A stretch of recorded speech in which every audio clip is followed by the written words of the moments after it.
Well, greetings everyone, and welcome to another Wednesday night of a Sports Crib. We got a full house here tonight, and wow, I just can't wait to get this show on the road here. Boy, okay. So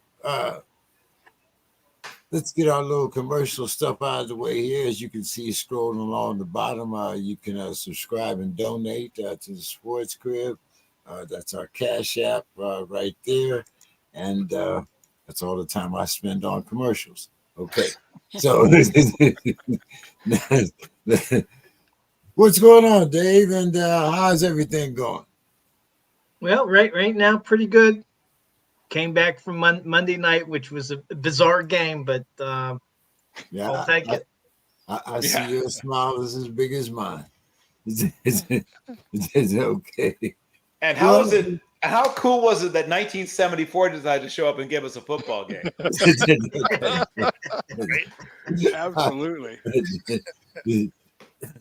Yeah, it was. Well, we'll talk about it a little bit later. But Jeffrey will be joining us. Talk a little bit of NCAA and what's going on there. But in the meantime, we're going to kick off with Sue's Corner. So what's going on, Dave? All right. Well, Sue reviewed the your agenda as she does every week, and here's what she had to say. I don't have much to add this week other than I'm still mad about Deshaun Watson not getting ejected from the game Monday for pushing the ref out of the way while jawing at the Steelers bench. The rules state, quote, under no circumstances is a player allowed to shove, push, or strike an official in an offensive, disrespectful, or unsportsmanlike manner. The player shall be disqualified from the game, and any such action must be reported to the commissioner, who may impose further discipline, unquote. He's right. Sue continues, what mealy-mouthed NFL says. How do you spell Whoa. mealy mouth? Just for Right. the no, I'm not sure about the spelling on that, but go ahead. She spells it MELYMOUTHED with a hyphen in between. It's right now. I'm fine. Quote, in the judgment of the officials, the contact did not rise to the level of a foul. Officials are called upon to maintain order on the field, and sometimes while performing those duties, there is inadvertent contact between players and officials, unquote. Sue continues, this should be a cut and dried thing. You put your hands on an official and you're out of the game, period. Other question of the day. Will Bill Belichick, who is now 71 years old, be able to hang on in there long enough with the mediocre Patriots to surpass Don Shula's win record of 328? Belichick is currently at 298. And that's what she had. Anybody want to make any comments? Quick on the Belichick thing, no. Too many games. I'm going to go with no. What would you say? Is it 298? He's got 30 more to go to tie. Yeah, my math says 30 more to go, which is what? 2 seasons. Probably 2 more. seasons? They're going to go Probably 15 more. and 2? Probably more. What? They're not going 15 and 2 for the next 2 seasons. I'm thinking more like 4 seasons, and that's a long time. Seasons. Well, so you don't think Bill's going to last 4 seasons? I do not. I don't think he's going to last 3 seasons. I'm not Okay. sure he's going to be the coach next year. If you ask me, but I'm not a Patriots fan, so I don't put a lot of energy into it. That's just my 30,000 foot view. Yeah, for what it's worth, Sue doesn't think he'll make it simply because the team just isn't good enough. They're You're not not going to stacking up enough wins. And she said a few years ago they thought that he was going to blow that record away. But he doesn't have Tom Brady anymore, and the team isn't what it was. Yeah, Sue and I agree. Enough said. Move on to the next topic. Right. And more importantly, the meddling semi-GM Bill Belichick is the one who's going to keep the coach Bill Belichick, who is a brilliant coach, Exactly. but he's a mediocre to poor GM. Is the even though they don't, I guess he's not officially listed as a GM, but he has way too much influence over their front office in terms of players, both pro players acquired and their draft process. And I mean, I'm not saying, I'm just saying, but go back and look at the Patriots draft the last, say, 6 or so years. Tom Brady got the heck out of there because they weren't getting it done in terms of talent acquisition. Yeah, you're dead on, Bill. You don't need to justify that. The GM's going to drive the coach away. That's what's going to happen. But the GM and the coach are the same, though, aren't they? That's the point I'm making. Yeah, exactly. I said what I said, James. Don, you want to weigh in on that? You think Bill's going to beat Don Shula's record? Is he going to last that long?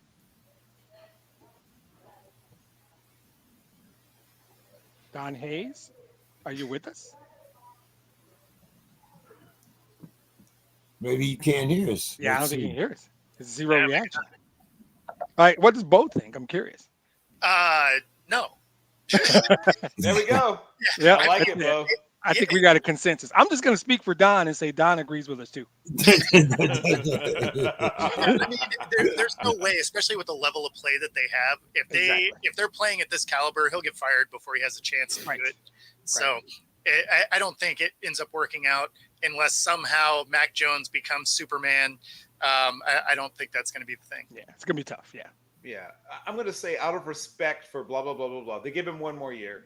And unless they make a run to the Super Bowl or something next year, then he retires. They don't fire him because he's Bill Belichick, Right. but he gets to ride off into the sunset or grumble off into the sunset. They're still in the AFC, right? Buffalo and Miami are in that division? Okay. All right, just checking. Don, can you hear us? I think Don's just watching tonight. We got spectator Don Hayes tonight. I keep going in and out. Can I hear? Oh, there. There we go. Had you for a second. Right.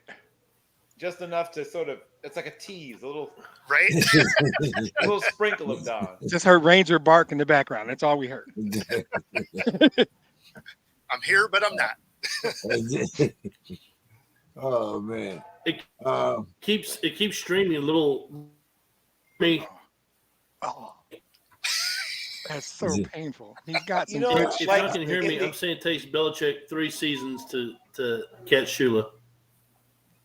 Yep, Okay. we got you, buddy. That's 10 wins a season. Right. Which Wow. nothing about that current roster suggests they're going to drop 10 wins over the next 3 seasons. Yeah, they're going to have to get on it. And as Bill said, that GM ain't doing a great job. So I don't think that's going to happen.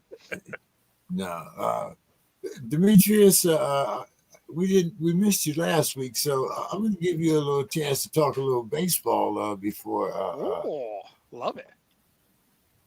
Jeff comes in. Okay. So the floor is yours. Just in general baseball, or because I'm just going to talk Tigers. I don't really give a damn about nobody else. You know me. Y'all know who I am, right? No. Baseball, I've been. You got a Spartan in back. You got a Spartan on your shirt.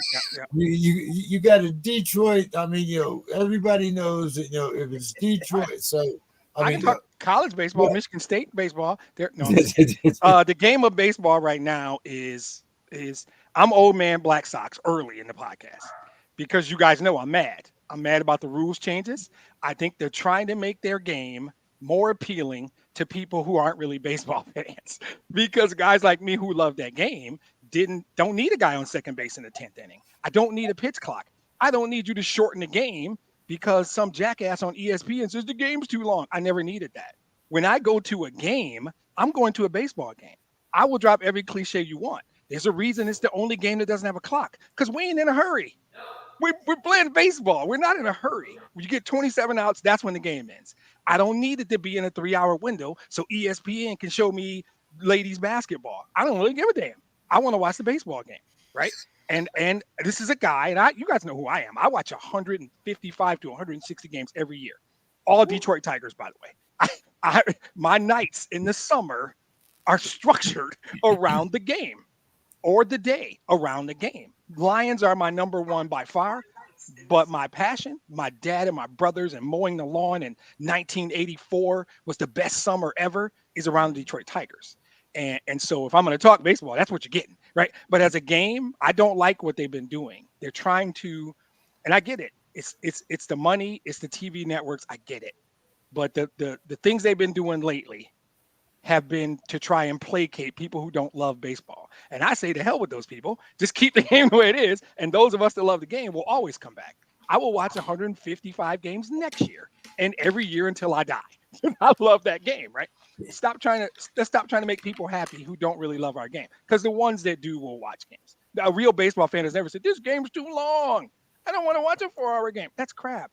They play 162 times a year. Some of those games are going to be long. They're going to drop a 16 to 14 game on you. They're going to drop a 14 inning game on you. Sometimes it's going to happen. But you know what it's balanced out by? The 2-1 hour and 55-minute game, because those happen also. So I know. I'm not happy with the leadership at a high level. The Tigers are building, still 2 years away, but I'm happy with the young core. That's my baseball speech. One rule change that I do like, though, is how much they can check the runner. I like the increase in stolen bases again. I'm fine with that one. But like the number of pitching changes you can make. No, that's crap. It's part of the game. Shift. If somebody shifts, hit the ball the other way. I don't need a rule to stop this. That just pissed me off. What? Shift is Ted a Williams strategy. hit 406 Exactly. into the shift. Exactly. If you're bitching about the shift, you're a bad hitter. So all that stuff over the last year and a half, I just been sitting with my black socks on, sitting on my porch, yelling at little kids to get off my grass. That's what I've been doing in a Tiger jersey. Like black shorts, black socks, black sandals, and a Miguel Cabrera jersey, yelling at little kids. That's what I've been doing for a year and a half. One thing that I did like, Demetrius, I went to a game a couple weeks ago in Pittsburgh, and actually it was the pitching clock. Once the game was going, we didn't notice the pitching clock at all, and it was kind of nice because it did keep it flowing a little. Why do I need it to keep it flowing? It's baseball. I don't need baseball to be like football. I don't need to be done in 2 hours and 55 minutes. I don't. And that's really just about TV windows and crap like that. You fundamentally change the game. You don't want the game to interrupt your walk to the concession stand for a beer.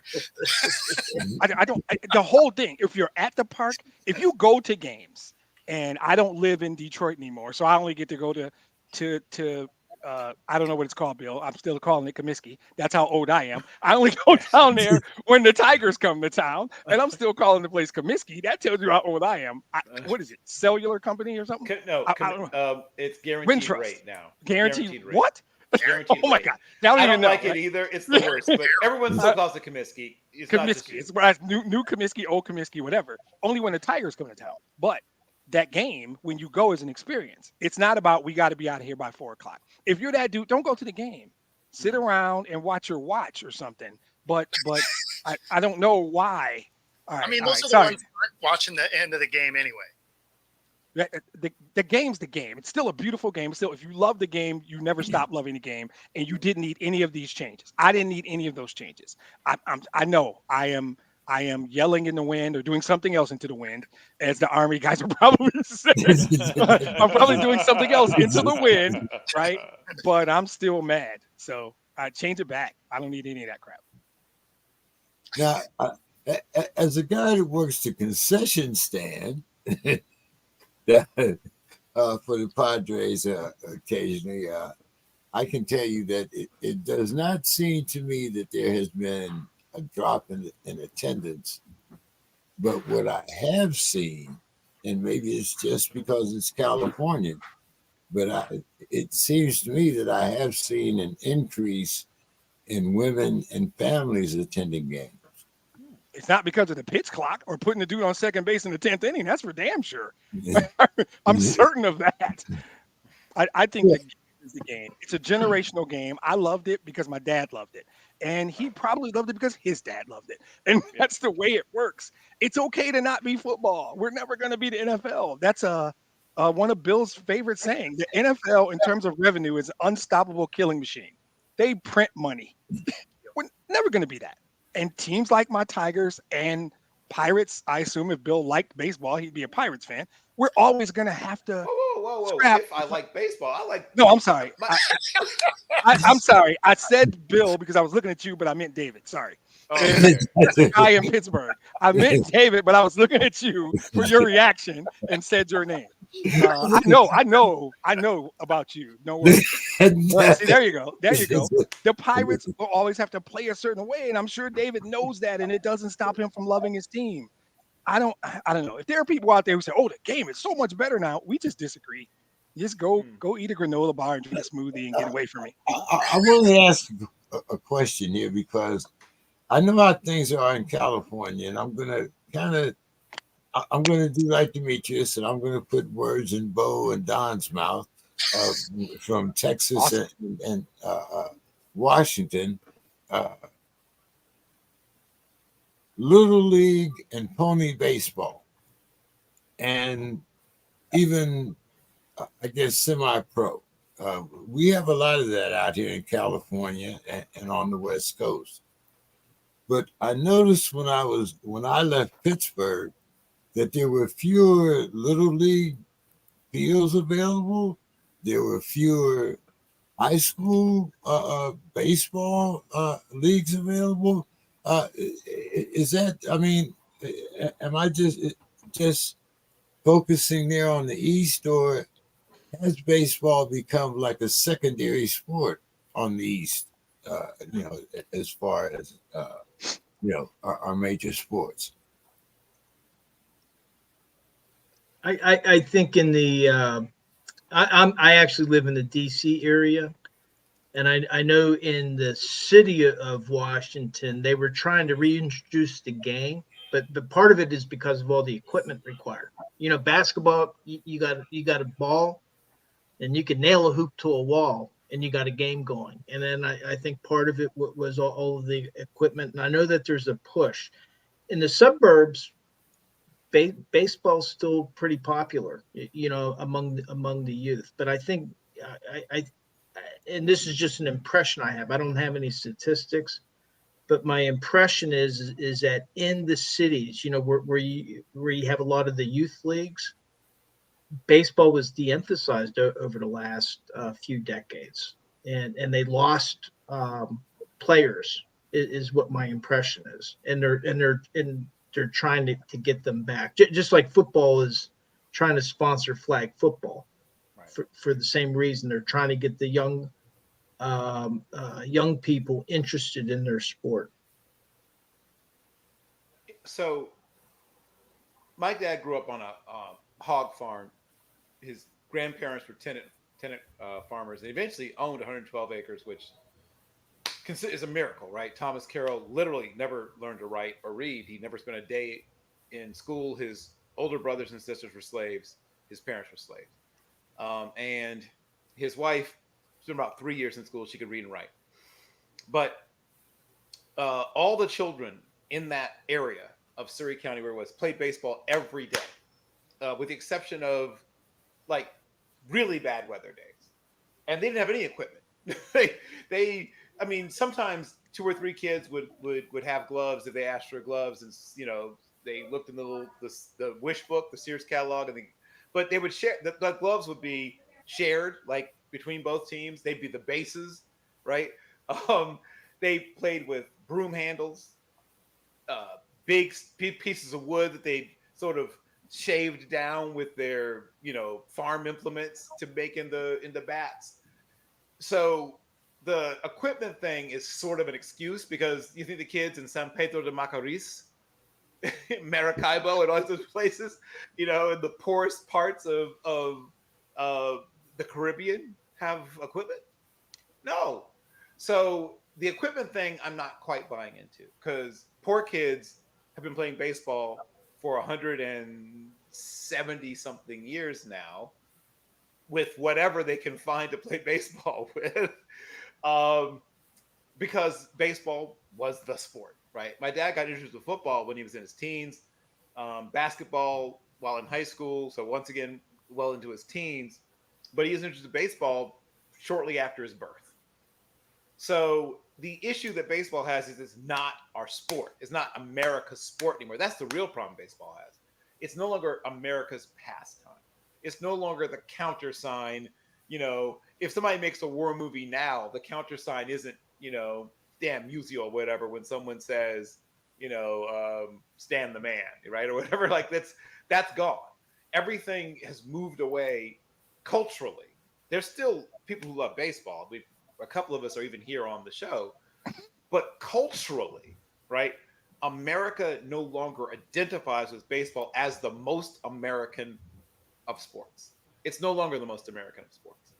It is a sport that is, I won't say it's a niche sport, that'd be an exaggeration, but it's a sport that has become, generational was a term that the very intelligent Mr. Demetrius Burgess used. It has become generational, where people who are in their 50s, 60s, and 70s are very often predisposed towards preferring baseball to any other sport.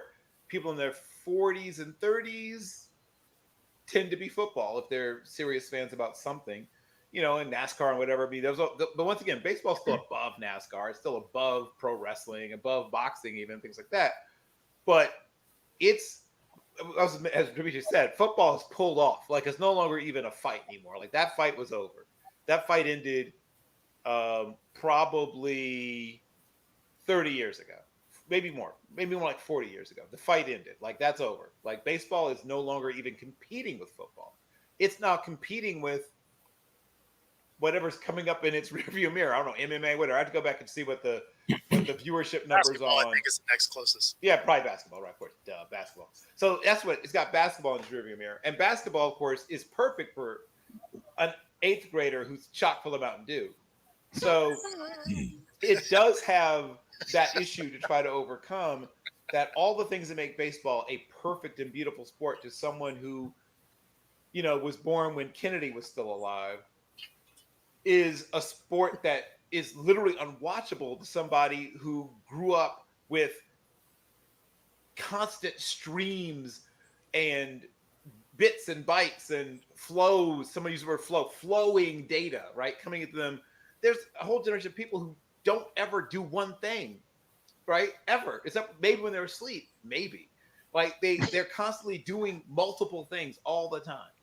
When they're on the phone with you, they're also on their other phone texting, or right, you know what I mean? Or they're, you know what I mean? Like there's a whole generation now where they don't ever do just one thing. When I'm talking to my daughter, she is on the laptop with headphones on, listening or watching or whatever to something on YouTube while I'm talking to her. And then she looks up and says, I can hear you. No, I mean, you can hear me over what you're listening to.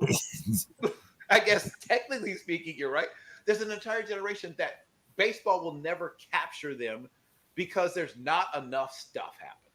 Screw them. We don't need them. I don't want them. I get that. And you've made that very Screw 'em. clear. Right. I don't You need made them it or very want them. clear. You do need them for the sport to sustain, though. Yeah, you got to sustain the sport, and the only way you can do that is with an infusion of young viewers. Fans. And that's what they're trying to do. I mean, they're trying to do it, but you know, the other thing, to Bill's point, you know, how many kids other than basketball, how many kids do you see playing pickup games? You know, we played pickup football games, we played pickup baseball. Right. Whatever sport. Generally speaking, I didn't play organized sports until I was probably 11, 12. But before then, it was all pickup games. Yep. Now the kids they're either in organized sports or they're gaming. And they're playing MLB The Show. That's the pickup game. Yeah. They're playing the show is what they're playing. I mean, I'm sorry, guys. I'm a hard. Go ahead, Bo. I'm sorry. I've talked to So a prime example to answer your question is walk through any park anytime at this point. Like when we were all kids, that park would be full. If it was sunny out, it'd be full of kids. There'd be bikes everywhere. If you walk through a park today, you might be the only person in that park. Yeah. And everybody else, like Bill said, is on their phone. Sitting in the park looking at their phone. Yep. Yeah. Even at my age, I'm guilty of that. I'll go to the park and, you know, put on Pandora. Yeah, I bet you didn't think we were going to do 10 minutes on baseball, did you? That's what you get, bro. Hey, we have never been a show that cared about time. We have not ever, not since I've No, been it's 2 years I've been around. Time is concept. Like baseball. Exactly. Oh man. The baseball of podcasts. Exactly. We're the baseball of podcast. There's Perfect. the T-shirts. There it is. Well, let's get started on a little college football because we can talk about a few subjects before Jeffrey gets here. And I want to start out with a very ugly subject, and that's the death threats toward the young man at Colorado State. Yeah. And I'll admit, in the heat of the game, kind of looked like a throwback game to me, the 70s,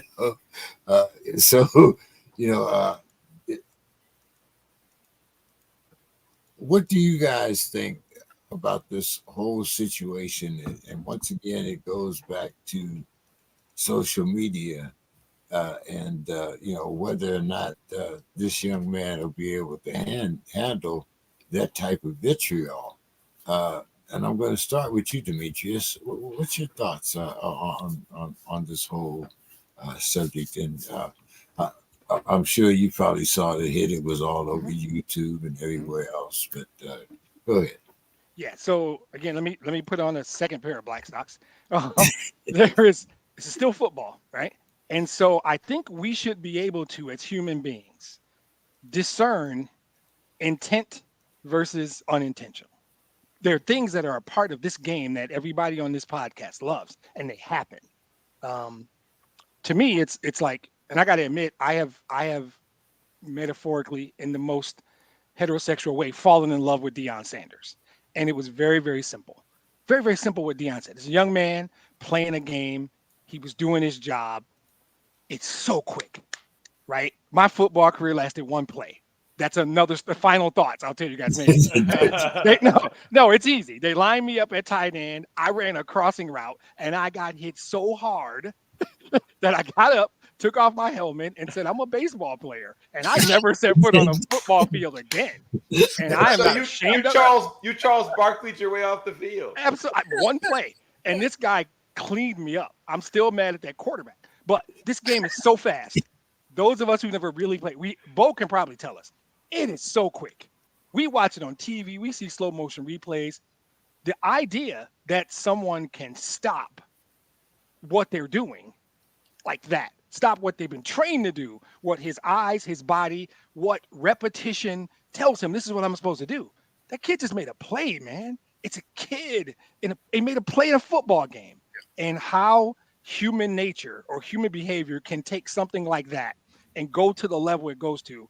I'm sad mostly. I'm mostly sad. Now, to me, if the kid doesn't get hurt, if Hunter doesn't get hurt, he just jumps up. Even if he acknowledges the kid and goes back to the huddle, we're probably not talking about it. So there's a bit of that that's just like revisionist history because the guy's hurt, right? But I love what Deion said. I can't say anything better than what Deion said. So the best I think I would probably just, I agree with everything Deion Sanders said about this. And I have subtly fallen in love with Deion Sanders as a human being, as a coach, as a mentor, all of it. And it's sad because that kid, that nobody should ever get a death threat. Yeah. I mean, well, maybe, but not a kid playing football. I mean, the former quarterback of the Packers, maybe. No, I'm joking. That's all joke. That's all joke. Not a kid playing football, man. That's horrible. Dave. Well, I mean, one thing is the play itself, and the thing that we forget is that the athletes show amazing control, because when they're playing at that speed and with that hit, it's not only emotional things going through you, it's actual physical changes. The adrenaline that's pumping through the body, the testosterone rising and things. And those are things that the mind can't control. And so the degree of control that we're expecting of these athletes that are flying at top speed is pretty incredible. And I think, one of the difficulties, and I think uh, it's more that I think the social media is the means of a lot of this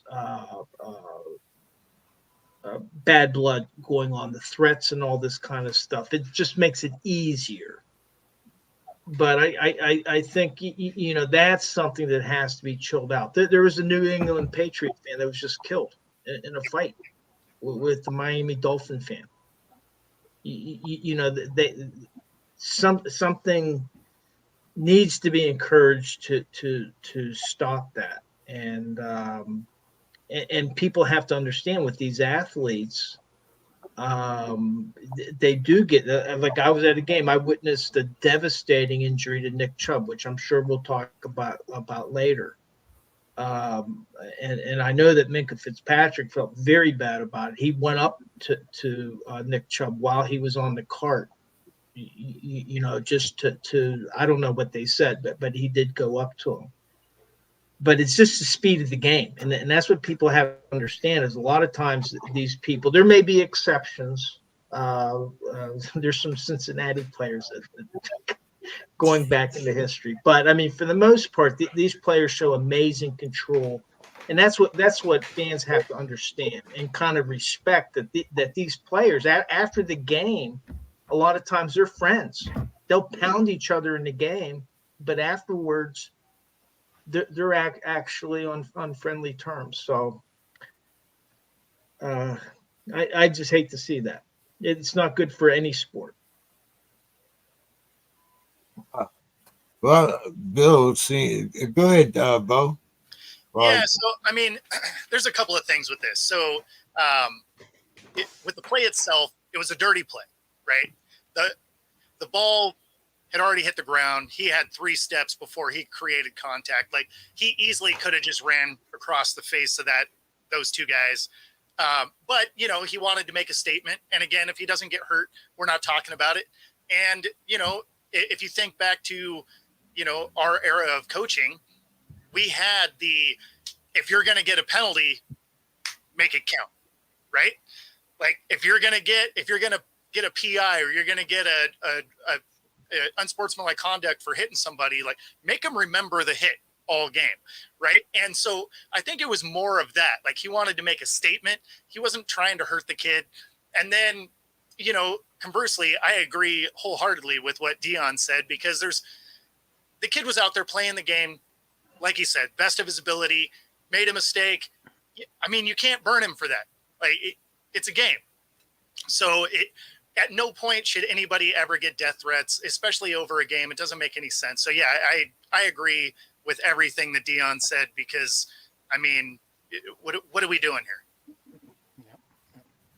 Yeah, I mean, even in my day when that was totally allowed, the most you would have got is your car egged, or maybe a couple flat tires, something like that. But go ahead, Bill.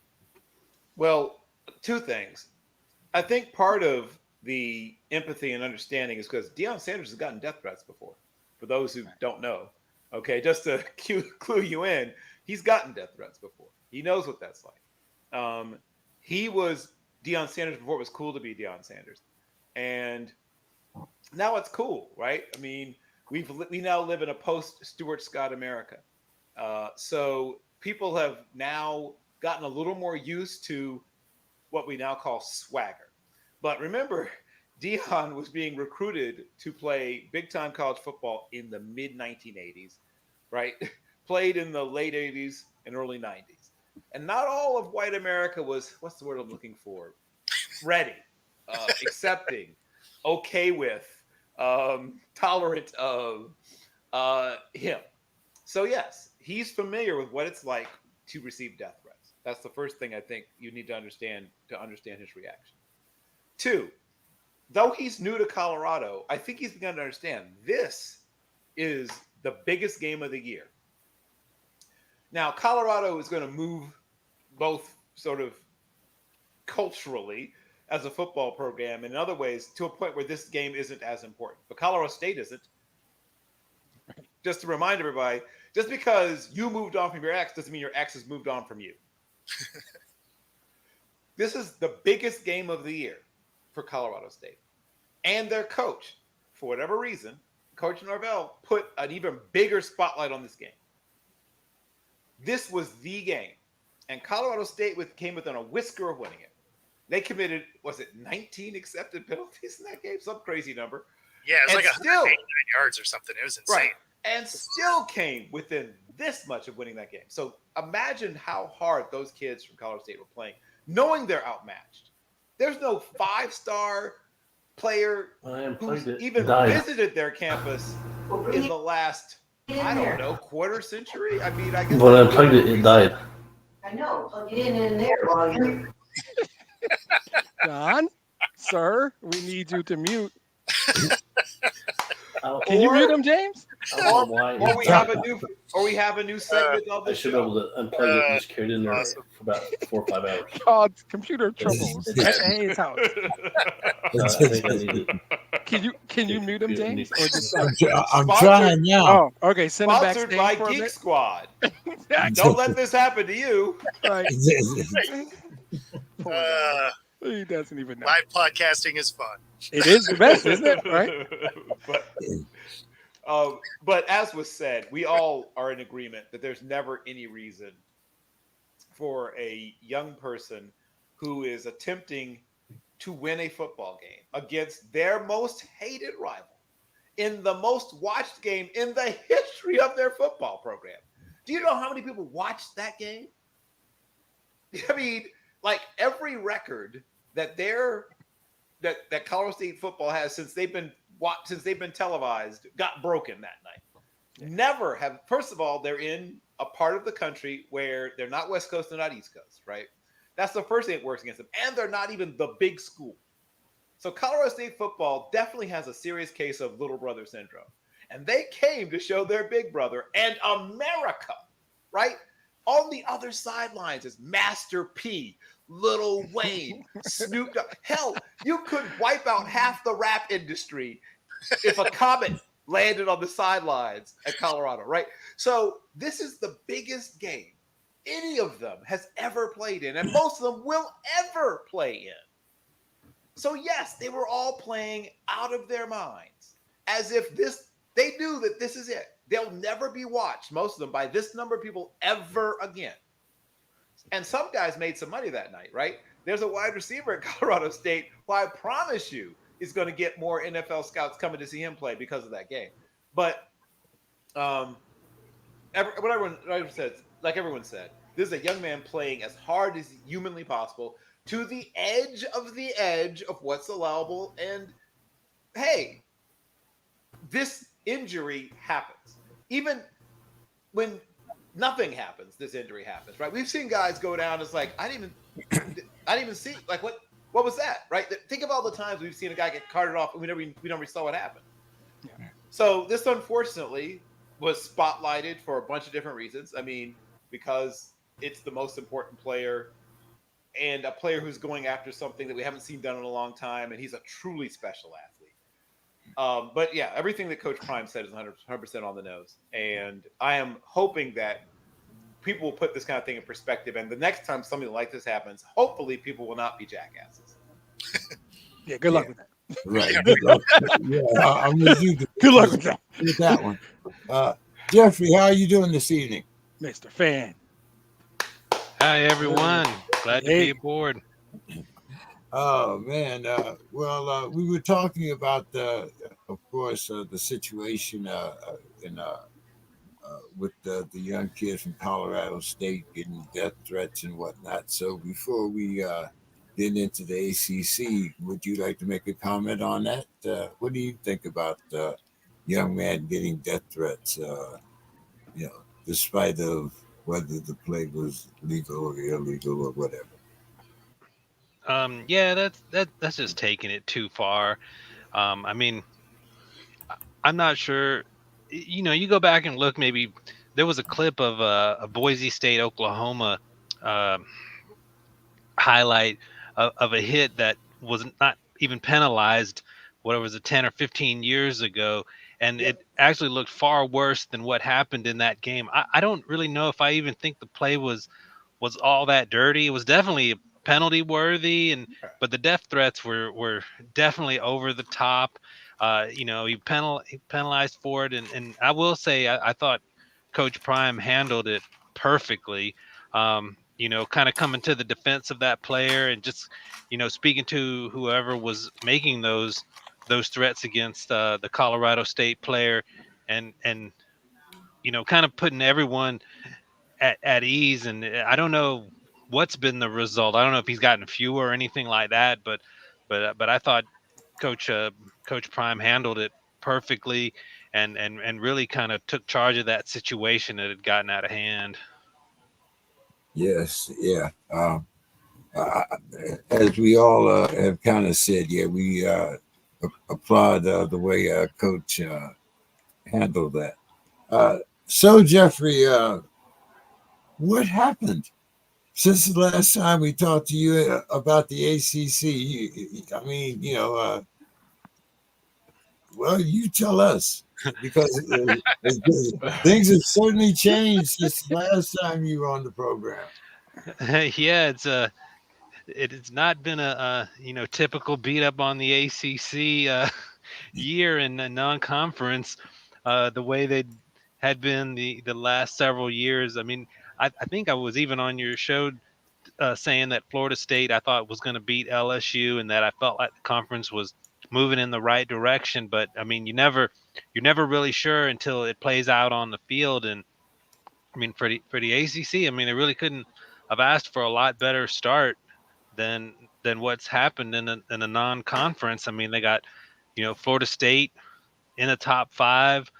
You've got multiple teams with other quality performances. Miami and that Texas A&M game. I mean, that was it wasn't vintage Miami, not quite there, but the speed of Miami looked a lot like we were used to seeing from the old days. I mean, okay, yeah, the talent across the board isn't their heyday, but I mean, they looked considerably faster than anything Texas A&M had on the field that night, and that wasn't a fluke. They're playing well.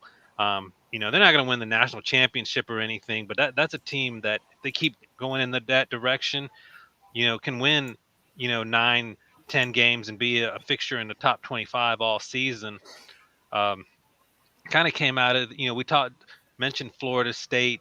They go as far as Jordan Travis can carry them because they've got a lot of offensive weapons. The transfer wide receiver from Michigan State, Jordan Travis, they can run the ball. On offense, they're elite. Where I think Florida State could get in trouble at some point during the year is not that they don't have talent on defense, but that secondary's got a lot of holes in it, and they're going to get in shootouts from time to time this year. They almost took it from Boston College this weekend, but I mean that's a legitimate top 5 team that if they get that secondary right, yeah, they could be a playoff team. And you look across the board, North Carolina, they're winning multiple ways right now against South Carolina, a team we just saw, really give a bunch of headaches in Athens to Georgia.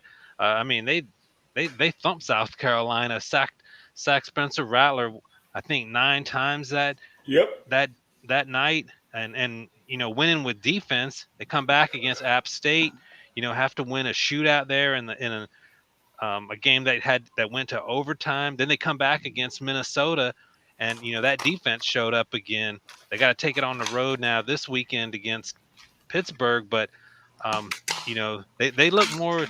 They're more balanced than they were last year. I mean, they're not an elite defensive team, but they're proven. They've got a little bit of a defense there in Chapel Hill. Man, we could just go on. We got to talk about Duke here, opening night against Clemson. Right. Yeah. Then they come back. Well, they had Lafayette, no problem there, but then they easily handled Northwestern. And I mean, they're getting a primetime game. It's already sold out for Notre Dame in 2 weeks. Right. Jeffrey, is Duke becoming a football school? They got something working right there with Mike Elko. I think what they got to worry about is that Michigan State didn't come calling with some $9 million contract to pull him out of there. he's or Texas A&M and with Jimbo Fisher. They said they don't care about that $75 million buyout. He's going to be one of the hottest names in college football because he's just done an outstanding job at Duke. Riley Leonard. I mean, they've got some NFL talent, on that team more than you maybe have seen in maybe ever at Duke. They've got some real talent. They're going to cause some real problems, and they got a shot against Notre Dame when they come to town, and they win that game. They're going to win at Connecticut this weekend. I mean, they beat Notre Dame. I mean, you might find them in the top 10. Well, you keep talking Notre Dame here, and we got a big Notre Dame game coming up this weekend. So I have you on the Notre Dame side, and I have, of course, Bill, Mr. Carroll, on the Ohio State side. So how am I on the Ohio State side? Looking around like there's somebody else. You're the only Bill Carroll on this podcast. Yes, we're talking about you. He's talking about you. I know you scouted everybody at Ohio State, including the bus. Well, I mean, I watch everybody, but I don't know if that means I have any special affinity for that particular team. But so come on. So, guys, between the two of you, who wins Saturday? Who has the best team? Jeffrey, of course, you can start first talking about Notre Dame, and then Bill, we'll let you do the counter. Okay. You're muted, Jeffrey. Sorry about that. I had to get myself unmuted. When you look at Notre Dame right now, I mean, they've got a dimension with the Wake Forest transfer quarterback Sam Hartman that they just haven't had in years. And I mean, they've had solid seasons over the last 5 or 6 years. Even got into the playoff, but they never were very explosive on offense. They didn't really stretch the field. They kind of won running the ball with good defense. But now with Sam Hartman back there, I mean, he is just seamlessly integrated into that offense. And now all the best of what they had over the last several years. Now they got a quarterback, a bona fide, all conference, potential NFL quarterback back there. They had not had that in the past. And with that game being, at Notre Dame, and I hadn't followed Ohio State nearly as much, but I mean, it appears there's still a little bit of offensive questions going on with the Buckeyes. I mean, I don't know if Notre Dame's going to have a better opportunity to knock off a team like Ohio State than what I think they have the opportunity for this weekend. And I'm supposed to disagree, I assume. Okay, so you don't have to disagree. You just have to tell us about the Ohio State. Okay, so here's what I don't care whether you disagree or not. Here's what I'll tell you. The one real advantage he has talked about that Wake Forest has is at quarterback. Between both Mr. Brown and Kent McCord, the old saying is if you have two quarterbacks, you don't have one. Kent McCord is a big kid with a big arm, but you can tell that the game's moving fast for him, right? I got the chance to know a guy named Max Brown who was at 3 different colleges, I think at one point, USC, University of Washington, I think he finished up at Pitt. And 6'5", 232, huge arm. I thought this guy was going to be a superstar. And I got the chance to talk to him years later. He's now a broadcaster. He said, the game never slowed down for me. He said, I always heard it's going to slow down. It just never did. Some guys, it doesn't slow down for. Now, Kent McCord is so young, so fresh, that our assumption is it'll start to slow down. Does it start this week? My guess is no. If it does, it could be a boat race because Ohio State just has more talent and more depth. but they're quarterbacking. That's the thing about quarterbacking, right? A guy can throw 3 bad interceptions, and his team can play lights out, and they can still lose. I don't think he'll throw 3 interceptions, but I think he will miss.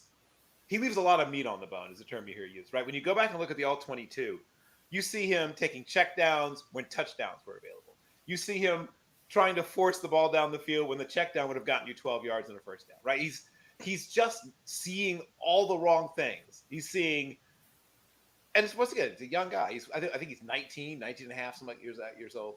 But he's either fixating, which I understand, on Marvin Harrison Jr., which I get that. I would probably look for him too. But he's got at least 2 other top 50 type wide receivers when they hit the draft. Share the ball. And, the tight end, I know tight ends aren't sexy or fun, but the tight end gets to just run pretty much free because everyone's so worried about Marvin Harrison Jr. and Emeka Egbuka and the other kid, the transfer, who may be the fastest of the 3 even. I can't remember his name. But you're so worried about those that the tight end is like, hi, guys. I mean, there's a lot to be had there. If Kent McCord calms down, right? If the game slows down for him, they win by 10 points, easily, at least 10. However, my guess is that it doesn't. And if you can change the picture on it, right? And that, anyone who's ever played, especially if you've ever played quarterback before, and I didn't, I played safety, but I know it's like the mess with quarterbacks. If you give them a pre-snap look, oh yeah, we're in man. See, I'm running with the receiver. See, we're in man. And then right before the ball snap, it's like, no, we're not. Hey, we're in quarter zone. You're going to get the ball occasionally, or at least get chances to get the ball back, because he doesn't know how to make the switch between what he sees pre-snap and what happens post-snap. Here's how Ohio State wins this game. Don't make Kent McCord win the game. You can run the ball well enough if you're just stubborn in the run game. Once again, we talked about, 1974 called. If they decide to run the ball like 42 times, they will get yards. Now, maybe not at first. It might be ugly and slow, but you pound on that thing long enough, the dam breaks. And they have enough talent at running back. They have a couple of running backs who are going to play in the NFL on Ohio State's roster. They have a good offensive line. They could eventually wear down Notre Dame and eventually pull away late and win by, like I said, by 2 scores. If it turns into a shootout, though, Notre Dame has an excellent chance to win, because Notre Dame is better built to build in a shootout. Why? Because they have an NFL quarterback. And Ohio State has a question mark at quarterback. They have one quarterback who's a really good athlete, but really you can tell is almost afraid of the football. They have Kent McCord who's not afraid of the football, but he's always seeing it a little late, right? So who's going to win the game, Bill? I mean, Ohio State should win it. They just have more talent at more positions. If they can take the onus off of Kent McCord, if he doesn't have to win it, they win it. If he has to win it, they lose it. 3 yards in a cloud of dust. It's trying to be 1974 again, baby. Nice. Okay, Demetrius, once again, I'm going to give you the floor here because CBS Sports headquarters says that Michigan State coach Mel Tucker will be fired by the end of the week. Demetrius, what's the deal here? Why are you smiling, Jeff? Why are you smiling, bro? Why are you smiling, Jeff? All right. So wait. Before we start, can someone hit the music? Right. We need to. Are we after dark? Can we wait 7 more minutes? No, I'm cool. I'll be cool. Yeah, I'll be cool. wait. Obviously. All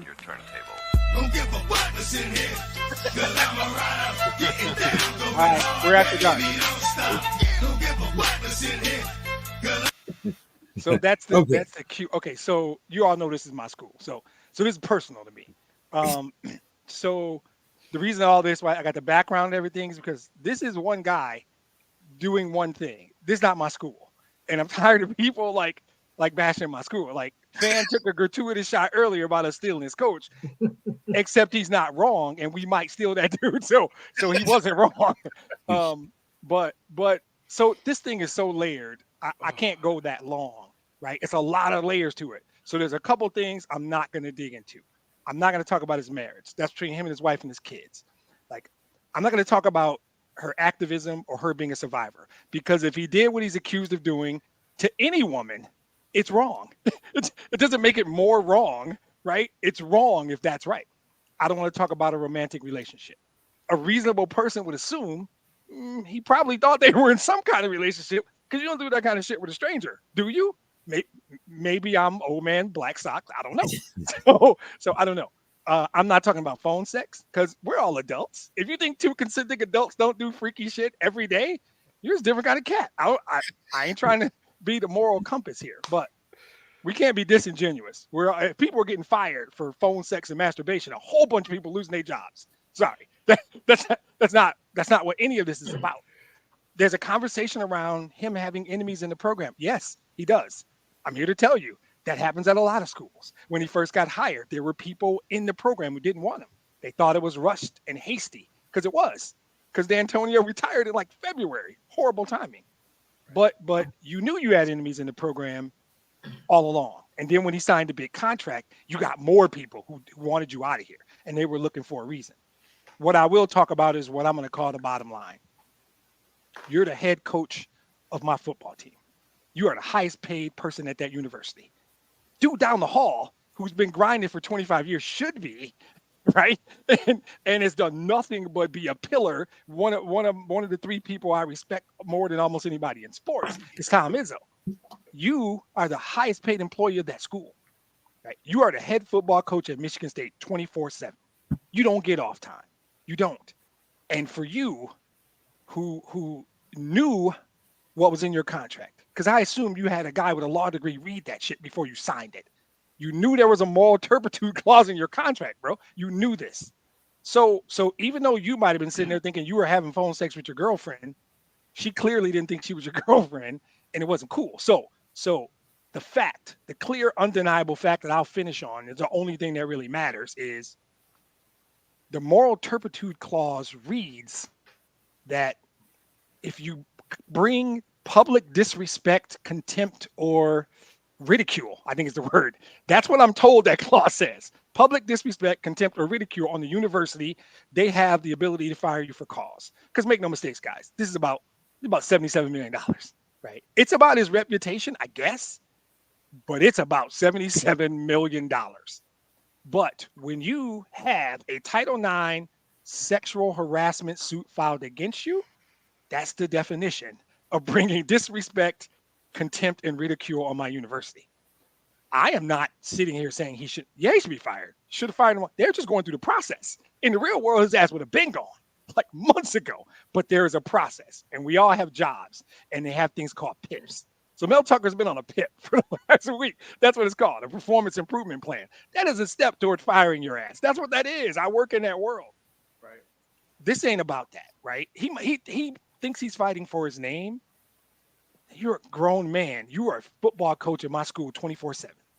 You were my coach when you did that. I don't care if you were at your house in East Lansing or on a golf trip in Florida. Doesn't matter. When that went down, that was the head football coach having phone sex with a contracted employee of the university. Boom. That's the box we stay in. All that other stuff is noise. Buzzwords, sensationalism, all that other shit is noise. At the end of the day, you can't do that. You can't do that. And maybe it's because your contract is worth $95 million. Maybe it's because you're the highest paid employee in the university. Maybe it's because you're you're the head football coach at Michigan State University. What are you doing? Right? So on way later than I want. There are people who are going to fight for his money. That's their job. I'm not mad at him. I'm not even mad at him. He's a grown man who did something that a lot of people do. You just can't do it. I can do it because nobody give a damn. I can do it every night if I want to. Nobody give a damn, right? I'm not representing anybody, but that's why I don't make $95 million. And if I did, I wouldn't do that shit. I like that you closed it out with a point to finish on, which really hit the vibe of this story. I hope it doesn't drag on. I fear it will, but I wish it didn't. And yeah, we're probably going to go after Duke's coach. It's a whole bunch of dudes on the radar now. It's wide open. Anybody else want to make a quick comment before we move on? Oh, oof. Okay. Well, the one thing I will say is I hope that this doesn't. There's always it's always harder for certain people, right, to even get to a certain point. And we've had all this success going on in Boulder, and I'm hoping that people will see that. Kevin Sumlin is a guy that was a rising star and then flamed out in Arizona. It's hard as hell for black coaches to get jobs at the FBS level, right? The number is now, well, once this is over, we'll be back below 10%. We'll be below 10% of the 100, I guess 132 now. We'll be back below 10%. We'll be at, 9 point whatever percent. That is a ludicrously low number at the FBS level. It's a crazily low number. And I don't know what the future holds at East Lansing or any place else. But we know that Kevin Sumlin is doing the coaching rehab thing under Mike Locksley at Maryland. I hope he gets a second chance or third chance, whatever. I guess, third chance somewhere.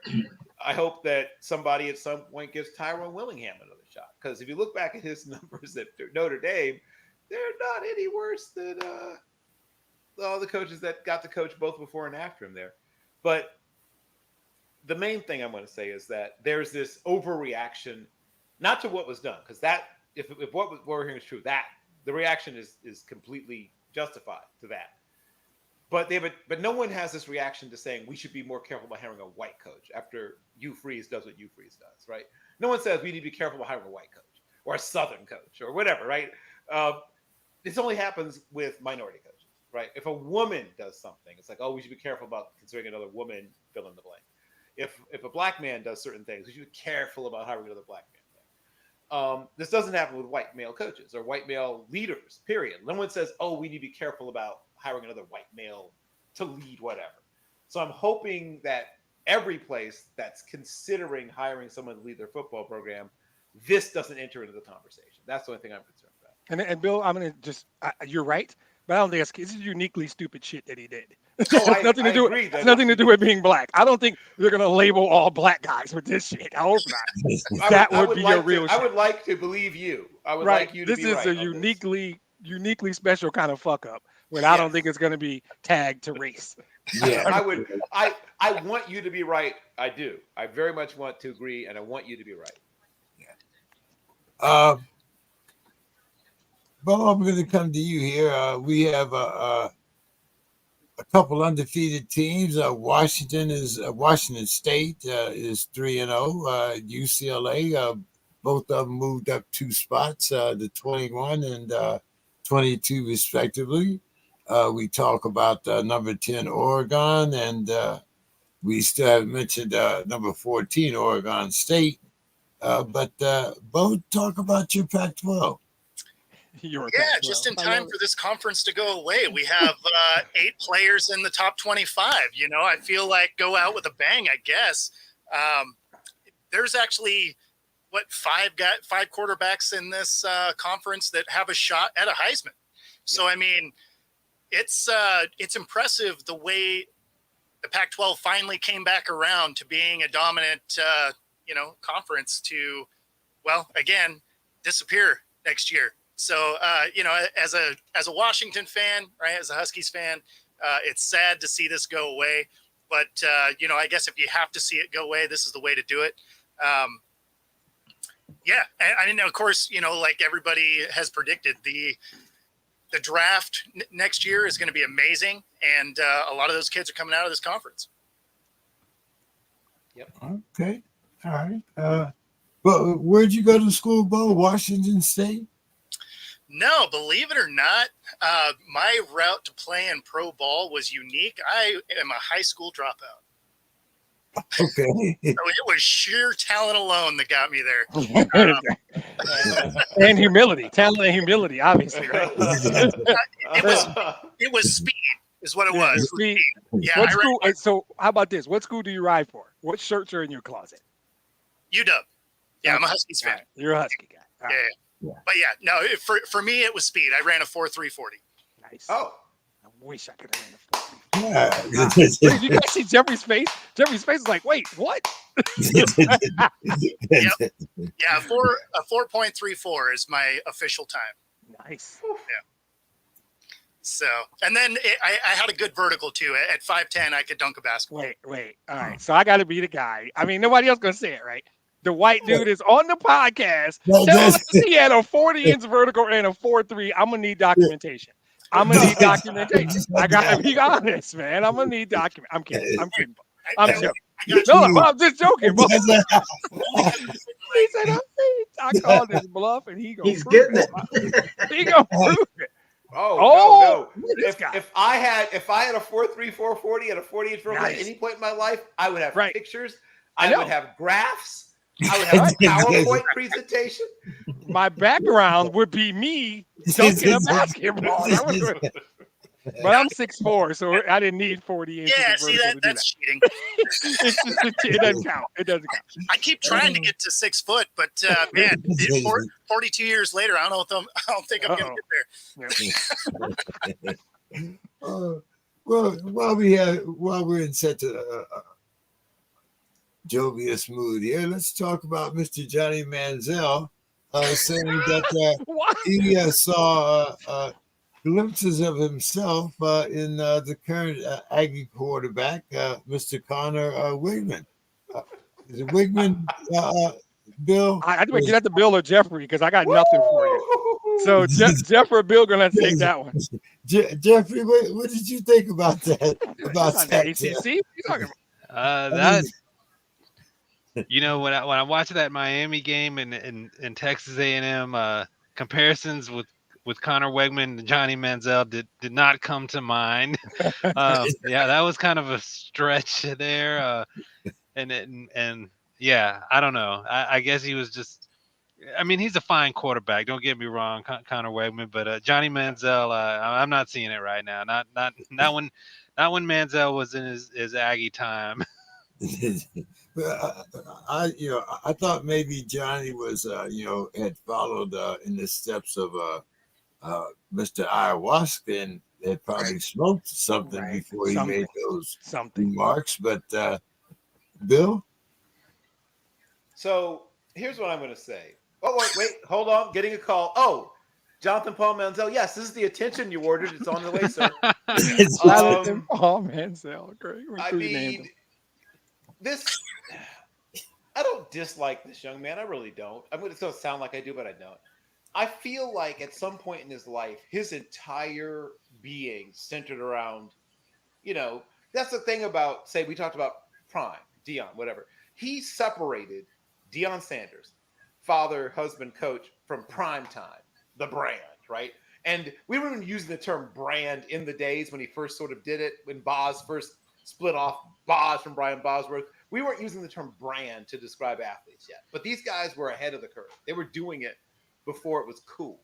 Even Namath, to some extent, not as cleanly, not as well, was starting to explore that whole athlete as brand space that now every athlete, every well-known athlete at least, has now accomplished.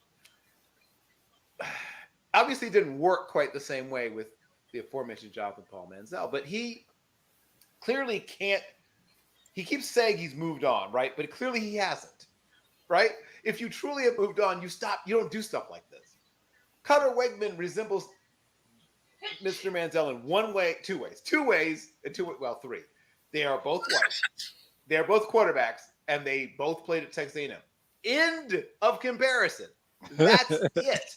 There's nothing else they have in common. That's awesome. I don't know. I think the thing he hasn't, maybe he takes him out, and we don't know. Maybe that's the comparison. Yeah, I think John football is craving attention. I think Bill's first inclination was dead on. John Paul football wants some attention. Yeah, exactly. You got anything that you want to throw in there, Dave? No, I was just wondering what part of Johnny that Manziel was seeing in the young quarterback there. Yeah, it's kind of what we all think. That's kind of what we're all saying. We all have the same question. Definitely. Okay, guys. The Buffaloes go to 3-0, and the competition gets tough as they now play the Ducks, number 10. The Ducks average 58 points a game. the Buffalo's defense gives up 30.3. So, will the Buffaloes pull up their second upset of the season? Bo, what do you think? Probably not. Probably not. So one, obviously losing their best receiver / corner doesn't help the situation. But the big thing is they have no running game. They haven't since the season started. And you're going to need some of that against a team that has a good defense like Oregon. This is going to be their first loss of the season in my mind. Dave. Well, they got two games. They got Oregon and then they got USC. I mean, this is the tough part. And then Colorado State. I mean, what a riveting game that was. I mean, back and forth. And I didn't think Colorado State was going to stay in the same stadium with them. So I would say right now, I would have to go with Oregon. And the difficulty for Colorado is they got USC coming right after them. So this is, if they can get past through these two games, wow. The TV on prime time will be going nuts. And so I think it should get a lot of viewership, both of those games. Demetrius, marketing, your specialty, right? Yeah, I agree. I think that Bo touched on a critical point, and I'm going to jump on it. You can't, when you get to a certain level, be one-dimensional. The schools at this level are just too good. Their talent is good, their coaching is good, and they can scheme you out, right? They will scheme to your strength. And if you're one-dimensional, you can't run the ball. Oregon's going to be tough. Now, I said earlier, I've fallen in love with Deion.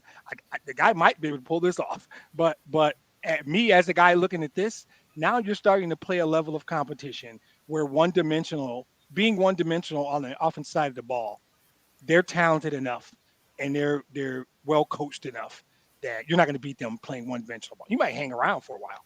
You might make it. I'm going to watch it for damn sure. I'm going to watch it. It'll be fun. Watch. I don't know how you beat Oregon without the ability to run the ball, because now they can do different things schematically that limit what you can do. Bill. So what should have been noticed for those who have watched all of the Colorado games, I've watched every snap of all their games at least twice, is they have a lot of talent, but it's almost all polarized in certain parts of the field. Yeah. Their offensive line has, I'd say, outperformed expectations, but where's the weakest part of their line? The middle part of it. Yep. Where's the weakest part of their defense? The middle. They are weak in the interior on both sides of the ball. And when they start facing teams like Utah, who just want to punch you in the liver all day long, when they face teams like this, and USC is a little finessey, so, but they just have even more talent. Like they're sort of mirror images, but one's a bigger, stronger, faster version of the mirror image. They're going to not be able to get away with the stuff they got away with. Because once again, Colorado State isn't as talented, but they're tough. And they attacked them right in their weak spots. And they got gashed at times in the run game, particularly later in that game. Why? Because of depth. As I said before, 39 of 44 spots on the two deep are different this year from last year. And for the most part, they upgraded in talent. But a lot of those players are, I won't say rentals, but they're guys who are in their fourth, fifth, and sometimes even sixth year.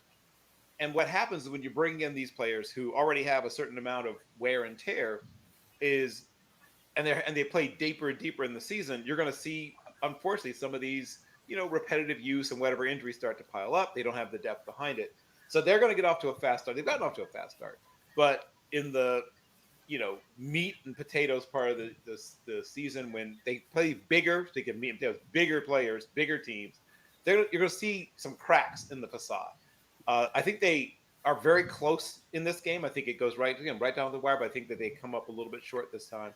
And then that leads to them, losing a few games back to back. But I think they're going to pull it back together towards the end of the season and still fight their way towards maybe bowl eligibility, maybe even 7 wins. My original expectation was 4 or 5, so they've already exceeded my expectations. But yeah, this is not a good matchup for them, and the next couple aren't either. Jeffrey. Yeah, I agree with everyone else that I think this is the end of the line on Colorado winning. I mean, I think that they're going to throw a little bit of a scare into Oregon, maybe in the first half. They're going to put up some some some points, and it might be one of those back and forth games for a couple quarter where it's like 28-24 at the half. But I think you'll see in the second half Oregon's superior depth and talent, and playing at home is just going to pull away from Colorado and be one of those like 48-31 type victories. I mean, tremendous what Colorado has done early in the season, but I mean now they're going to get into the meat of that Pac-12 schedule. I mean, I think the Pac-12 is the best conference in the country this year. It's so deep, so talented at quarterback, and I think that Colorado, they're going to be, I think they will become bowl eligible, but it's going to be kind of close at the 6 or 7 wins. I would say going forward, I do expect them to pull at least one, really substantial upset. They're going to knock off one of these ranked teams in the second half of the year, but it won't be Oregon and it won't be USC. Right, so give us a little preview of the ACC this week. What games, what matchups should we be looking at? Well, I mean, I think the matchup of the weekend in the ACC is definitely going to be Florida State going to Clemson. Um, we're going to find out if Clemson has any chance to get back into the ACC race. It was kind of a debacle at Duke. I mean, Duke totally outplayed them, outcoached them, but it was just a comedy of errors inside the 5-yard line at Duke. 3 times they get inside the 5 and didn't even score a point. If they do that against Florida State, it's obviously going to be, the same result, maybe even worse. Um, what you got to look for in that game is, here's a game where the talent levels are really close, but can Clemson take advantage with Cade Klubnik and that offense of Florida State secondary? They got to be able to throw the ball. There's no other way for Clemson to win that game. They're not going to pound Florida State. They're not going to stop for 60 minutes, Jordan Travis and that offense. But if they can throw the ball, and that remains to be seen because, since that Duke game, Clemson's played Charleston Southern and Florida Atlantic. They seem to play a little bit crisper, but it's still hard to see where they're at against such overmatched competition. And we're going to find out where Clemson really is. And the game is definitely a must win for them, even more so than Florida State. I think Florida State, because of that LSU win, they can absorb a loss here at Clemson and still get back into the playoffs, still win the ACC. But Clemson loses a second ACC game, and that's pretty much a wrap on their ACC chances of getting into the title game, in my opinion. So that's definitely the game of the week. You got some other under the radar games. North Carolina going to Pittsburgh, but Pittsburgh's they're struggling at quarterback with Phil Yurkovich right now. It's kind of been a disaster for him at quarterback at Pittsburgh. Miami should have no problem at Temple. So in the ACC, it's definitely Clemson and Florida State this weekend. Nice. Well, as always, Jeffrey, thank you for joining us this evening. Give us your final thoughts, and we appreciate, and we'll be having you back again soon, as always. Oh yeah, appreciate that. Enjoy being on the show. It was a really fun conversation. You kind of alluded my final thought. Kind of alluded to it a little bit earlier, talking about the Pac-12. Their last year. I mean, just the whole kind of thing is, you're looking at, I think, one of the last truly great years in college football. I mean, you've got 5 Power 5 conferences, and all 5 of them have a team in the top 5. I mean, I don't remember the last time there's been this much balance in college football. I mean, every conference, has a certain level of depth, has great matchups. I mean, the SEC is definitely, not standing head and shoulders above everyone else like they had been in the past. I mean, you can make a case for every conference of having a team in the playoff, and I'm looking forward to the rest of the season, and just feeling a slight bit of sadness knowing that it's not going to be like this ever again. There will be no more Pac-12. The Big 12 is going to be diminished, and we don't know what happen with the ACC in a few years, and it'll just never be like this again. I'm already kind of looking at like, man, this is, I'm going to have to really enjoy this, because right now it's like regional. We still got those regional matchups. We got these great rivalry games that just won't be there in the future. So, I'm gonna enjoy this season the way it's gonna go. You can find me at Talking ACC Sports. I'll be on there on Twitter, blogging at allsportsdiscussion.com. And as always, I said, enjoyed it very much, guys, and looking forward to the next time. All right, Jeff. You have a good one, man. All right, Jeff. Take good care, seeing you. Jeff. Get us a quarterback. You wanted to speak to that Pitt situation before we move on, Dave? Boo City.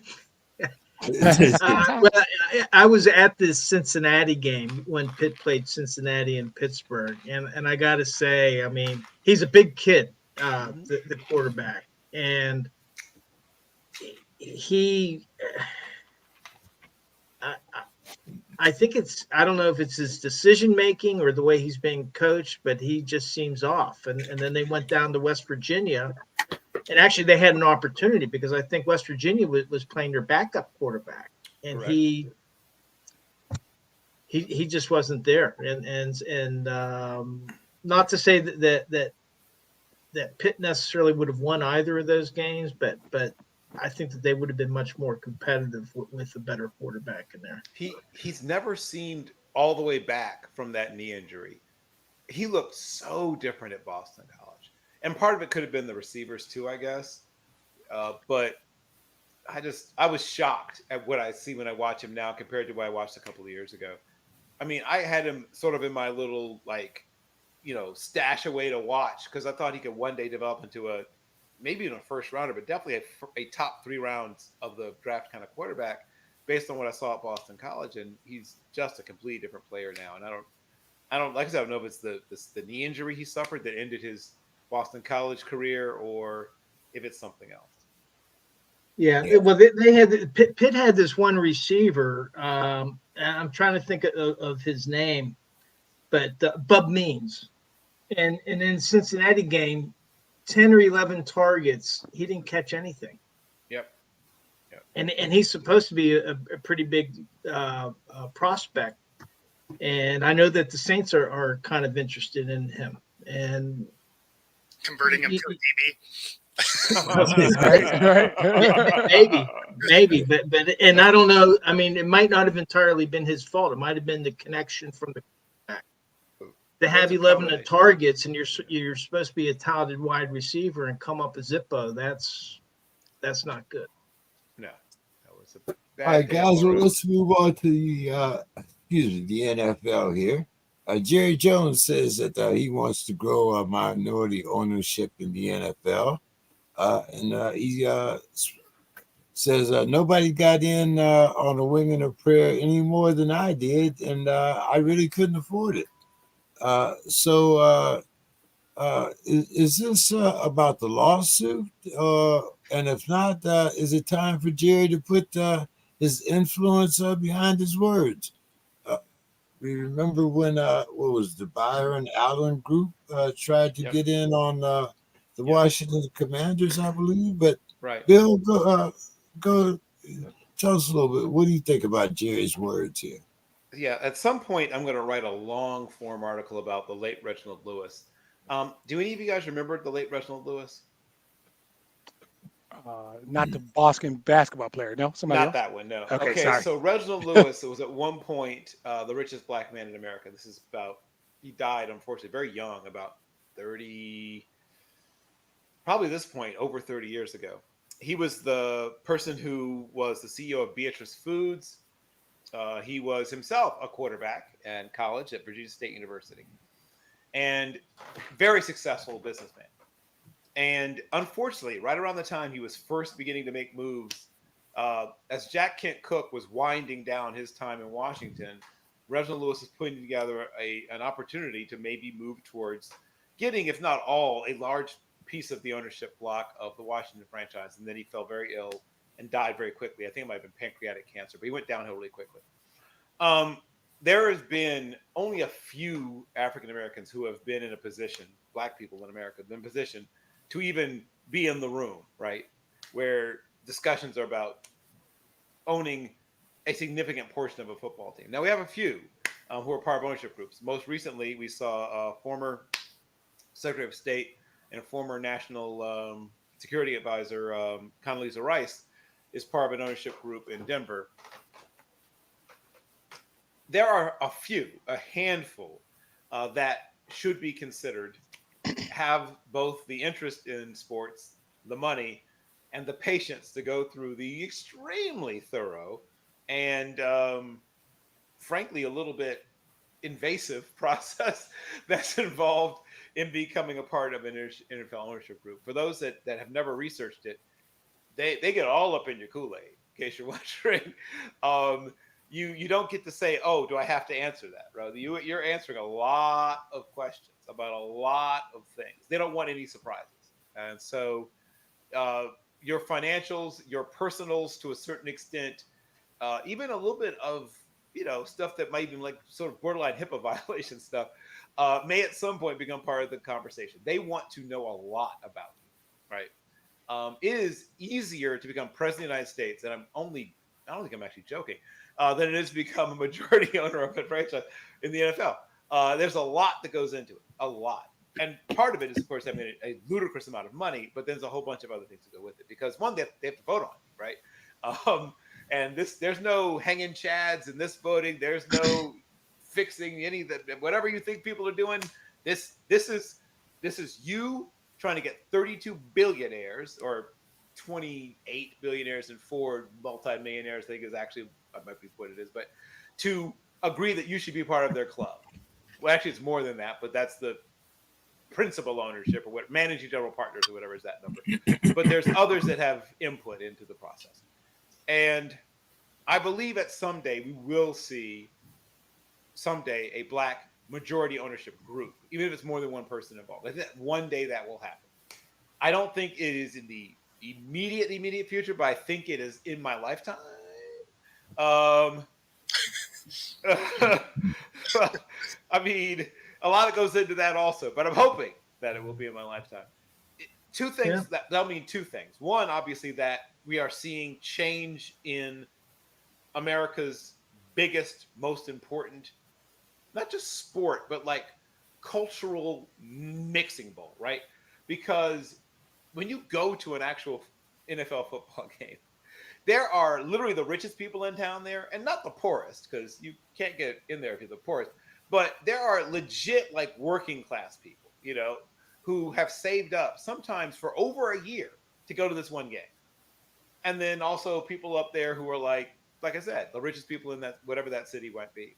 And those people are almost never in the same place at the same time, right? I mean, the only time and place in America where you see people from such disparate backgrounds in one place at one time, since the draft went away for the military, right? Because used to be rich kids who get drafted in the old days too, but that's gone.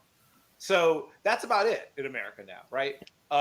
Where you get to maybe some religious ceremonies, but not often that either. Usually even that's sort of striated in America. So that's one of the few places where you get to see that real sort of mixing bowl, that pot, that bouillabaisse, I don't know, pick it there, gumbo, goulash of culture, class, race, all that stuff in one place. And sometimes like hugging, you know what I mean? And yelling either at each other or with each other. So if we do someday have this happen, it signals even more maybe than a president being elected that things are truly changing in America, because this requires real money and it requires, like I said, winning over some difficult people to win over. Bo, what's your thoughts on that? Yeah, I mean, as it relates to the lawsuit, tough to say. It could be a PR move, but if that's what creates an environment where it forces his hand to actually help, then awesome. I'll take that as a win. So the way I look at it is whether he's being forced into it or he actually wants to do it, if this puts it on the right path, then yeah, I mean, I'm for it. Dave. Well, I have a couple thoughts here. First of all, unless anything's changed since 2015, Jerry Jones owns 100% of the Dallas Cowboys. That is correct. You are correct. Yes. Now, if he was serious about it, he could take a 5% chunk, 2% chunk, and say, you know what? I want somebody to buy in here that I can mentor. Okay. And that could be an African American, it could be a Latino, it could be anybody, a woman, anybody. Sure. So if he was serious about it, then give a fraction of the action into it. I'll use the Steelers as an example. Pittsburgh Steelers, Art Rooney II is the majority owner. They have 18 minority owners, not minorities, but minority owners. Right. John Stallworth happens to be one of them. Yeah.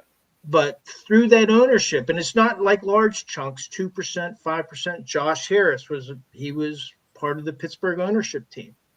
Right. Okay. Haslam was part of the Steelers ownership team. The Steelers have 3 majority owners that were minority owners with the Steelers. And so then they got an opportunity to see how an NFL franchise is run and hopefully got a little bit of mentorship from the Rooney family. And so to me, now this doesn't address, the real question is, I think, is when will there be a majority owner? But to me, that's a path. And it's certainly foreseeable because the Steelers, they've had 3. And Josh Harris, he only bought into the John Stallworth has been a owner with the Steelers since 2009. Josh Harris only came in 2020. So it wasn't that long. So to me, I would like to see the path of where some of these owners say, you know what, we're going to give a fraction of our ownership and mentor future owners in the NFL. And then the course that takes, I think, might be better. Just my viewpoint. Demetrius. Okay, so yeah, this ain't gonna be popular. This is my perspective, and we're all friends. And I don't really give a damn. I don't wake up yearning for a black owner of an NFL team. This is an exclusive club, 32 people. I want more black senators. I want more black doctors. I want more black engineers, people who impact the life. I don't want a 4, 5, 8-year-old young black kid waking up going, I want to be the owner of it. It's not attainable, right? We have an acronym in my work around goals, and it's SMART. That's the acronym. And it's specific, measurable, attainable is the A, right? Relevant, time specific are the other 2 letters. It's not attainable. If you got that much money, there's better shit you could do for people of color than buying a football team. I'm sorry. So my view of this, I've never thought, there's this burning platform to have a black owner. I only give a damn about one owner anyway. Her name's Sheila Ford Ham, and she's crushing it right now. So I don't really care. But as a black man, this is not a platform that's ever. I want other stuff, right? I want better treatment for veterans. I want early education money in urban. There's a whole bunch of shit I care about specifically as a black man. And if you got this much money, there's better shit you can do than buying a fucking football team. I guarantee you. And if you don't know what they are, give me a call. I'll help you. I have never cared if there was a black owner. I don't know what it does for me as a black person in America. I don't know that it inspires little black boys. I don't know what it is. And if I'm wrong, it's cool. We're all friends. You guys can tell me you don't get it. And I might not. I got on 2 pairs of black socks right now. I might be off the rails. This is not something that has ever mattered to me or ever will matter to me. Again, Bill said it. You got to have a ridiculous amount of money. You got to have a ridiculous. And if you do, you have probably accomplished something in your life. And I would just say to you, hey, there's better shit to do with that money. Yeah, I got a list. Mental health, like all kinds of shit we could do with that money. So, yeah, I don't. Maybe I missed the point here. Could be me. I'm granting it could be me. I don't have some burning desire for there to be a black owner in the NFL. And by the way, to answer your question, this is PR bullshit from Jerry Jones because David just laid it out. This is easy. Steelers have laid the blueprint. Jerry Jones could have a minority owner of Dallas Cowboys day after tomorrow. It's easy. Well, first of all, it's harder than you think because of Bill's point. Ain't that many black people with enough money to do this, right? To really fully own a team, but he can do what the Steelers are doing if he means it. And at the end of the day, we'll see. We'll see the next time somebody goes Dan Schneider and there's a team dangling out there. Do they really work with a minority group? Right. My feeling is it's just words, but guys, honestly, I don't care. I don't really give a damn. I don't. Well, let's start the next one with you then. Grievances were filed by the NFL on the 11th of September. It says that the union is telling players, and when they say players here, they're talking about running backs, to lie down for injuries.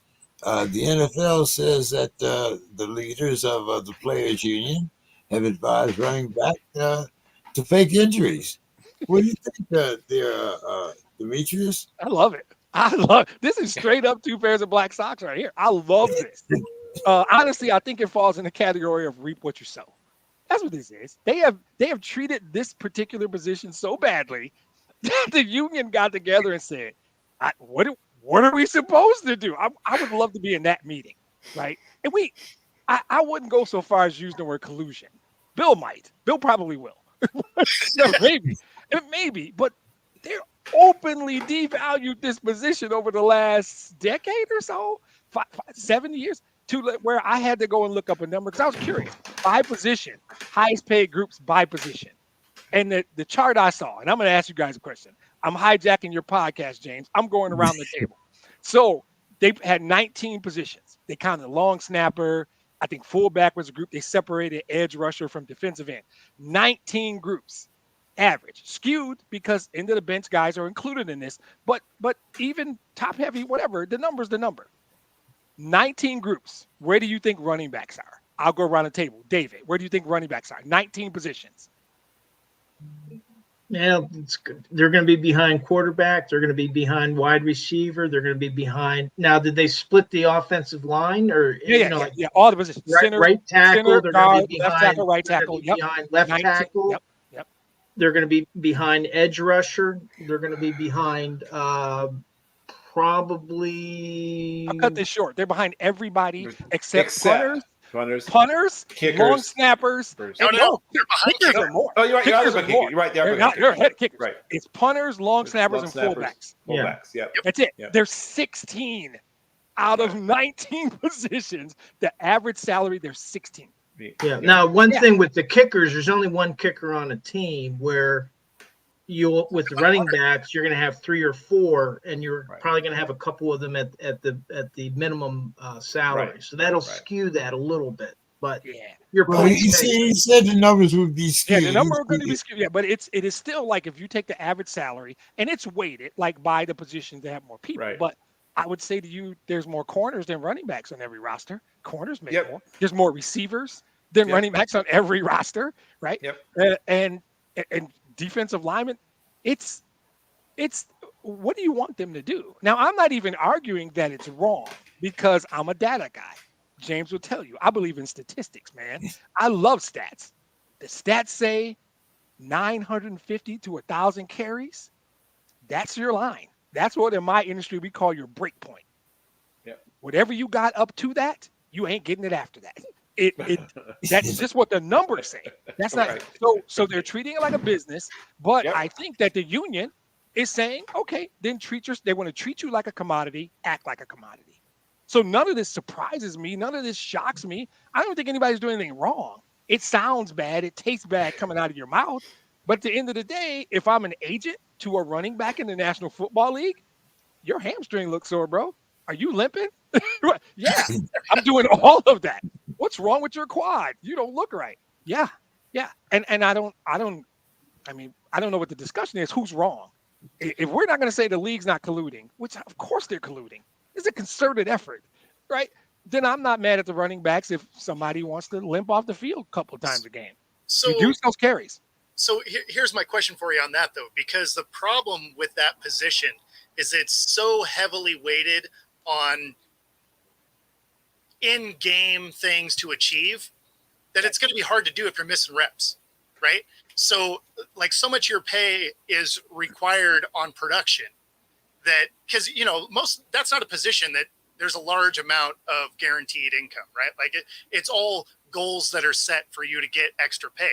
So it doesn't do any running back any good unless it happens to be at the end of the year and they're just way out of reach or something. Let me disagree with that, though. Over a stretch of time, if you're doing this strategically, your yards per carry average is 4.55. Well, it's a good number, decent number. And there's a team comparing 3 or 4 guys, and one guy has 700 career carries, and the other guy's got 1,000 career carries. Right. Yeah, it's going to make a difference. I mean, the data suggests teams will be more willing to sign, and they will pay more money to the dude who has 700 carries. Everybody's got to be productive. Well, I mean, if you're not productive, you're out of the league. But because if I'm looking at it as the one that's bringing you in, and I see that you miss time in every game, I also have a cause for pause there, right? Because now it's like, okay, well, now you're not always available, and as someone that's running the team, availability is paramount, right? I'll take a little bit less talent if it means you're actually on the field. Yeah, but I'm talking strategically. If you do this right, the way the union's doing it, this is not I'm missing quarters and games. This is I'm getting 14 touches instead of 20 touches. Yeah. But I think what it comes down to is maybe for the few that are at the very top, that will work. But for the mid-level running backs, the problem is it's too fungible. That they can be. There's these younger guys that can just replace them. And I mean, my point of view is there's a set pie. Okay, you got the salary cap. And then it's like, what slice of that pie, how's that going to be divided among a team? And it's like, okay, well then if you pay the running backs, well then who's going to lose? And like, you know, look what the quarterbacks are being paid. And it's like, okay, that's not going to change. How are you going to re-slice the pie? Well, I think the pie doesn't need to be re-sliced. What I'm saying is there's a reason a guy like Leonard Fournette and until this morning, Kareem Hunt didn't have jobs yesterday. None of us are going to argue that those aren't NFL caliber quality football players. The thing they have in common is they both got miles.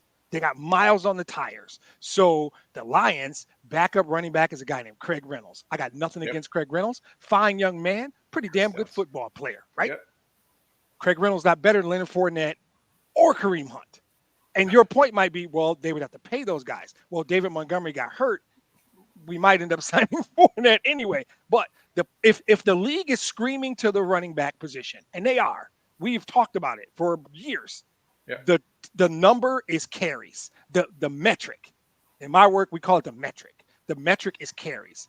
Then you're an idiot if you don't. It's just like load management in basketball. That's all it is. There's a strategic, smart way to do this where they're screaming to you.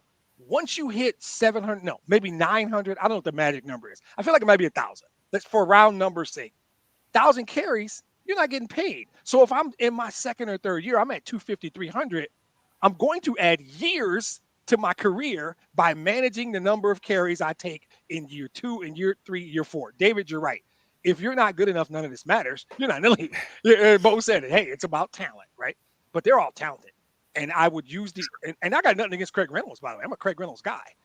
But there are guys unemployed until yesterday, or you could go get a Cam Akers, but I don't know how many.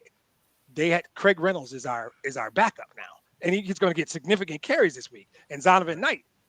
And that's strictly about number of career carries. So if that's the metric, you're a fool if you don't manage that metric and capitalize on whatever you could do for your career. And if you can load manage your way through year 3, year 4, year 5, you might end up adding 2 more years to your career. It's sad, but the data screams it's true. Yeah, I just don't think that the players and their agents need a union to tell them that. I agree with you. They were going to do it anyway. The union just admitted it. The players were already talking about this. So I mean, it's not like it's something that's written up on the bill, the bulletin board or whatever. I mean, This Right. is So the NFL suit. I mean, it doesn't hold water to me. I mean, it's like trying to well, prove it's not collusion against the NFL for when they were The suit was just to when make it Colin public. Kaepernick Yeah. couldn't get back in the The league. suit was just to make it public. They know that. They just wanted people to know dudes are faking injuries. So now every time one of my guys go down, I have to wonder if it's real. I don't really care if they win games. I don't really care. I mean, if they're going to do it, they should at least do it strategically. When you're out of timeouts and you need one. Yeah, be smart. Bill, give us a short take on this. Notice I said short. Who are you talking to? Bill. Oh, good luck. Well, I mean, the short take on this is that when you back anybody into a corner where they have no other means, they will take whatever means they have to fight back. It should never have come to this, quite frankly. And if they have to come up with some sort of, running back second contract exemption where 50% of anything that's guaranteed to a running back doesn't count against the cap or something, I don't know. I mean, unless they figure out some sort of cap. I love that, by the way. I don't know if you just made that up. That's a fantastic idea, by the way. But unless they come up with some sort of cap relief specific to that position, this isn't going to end well. Yeah, I agree. Okay, guys. Bill, I'm going to start with you here. The Chiefs have made Patrick Mahomes the highest paid quarterback in the NFL.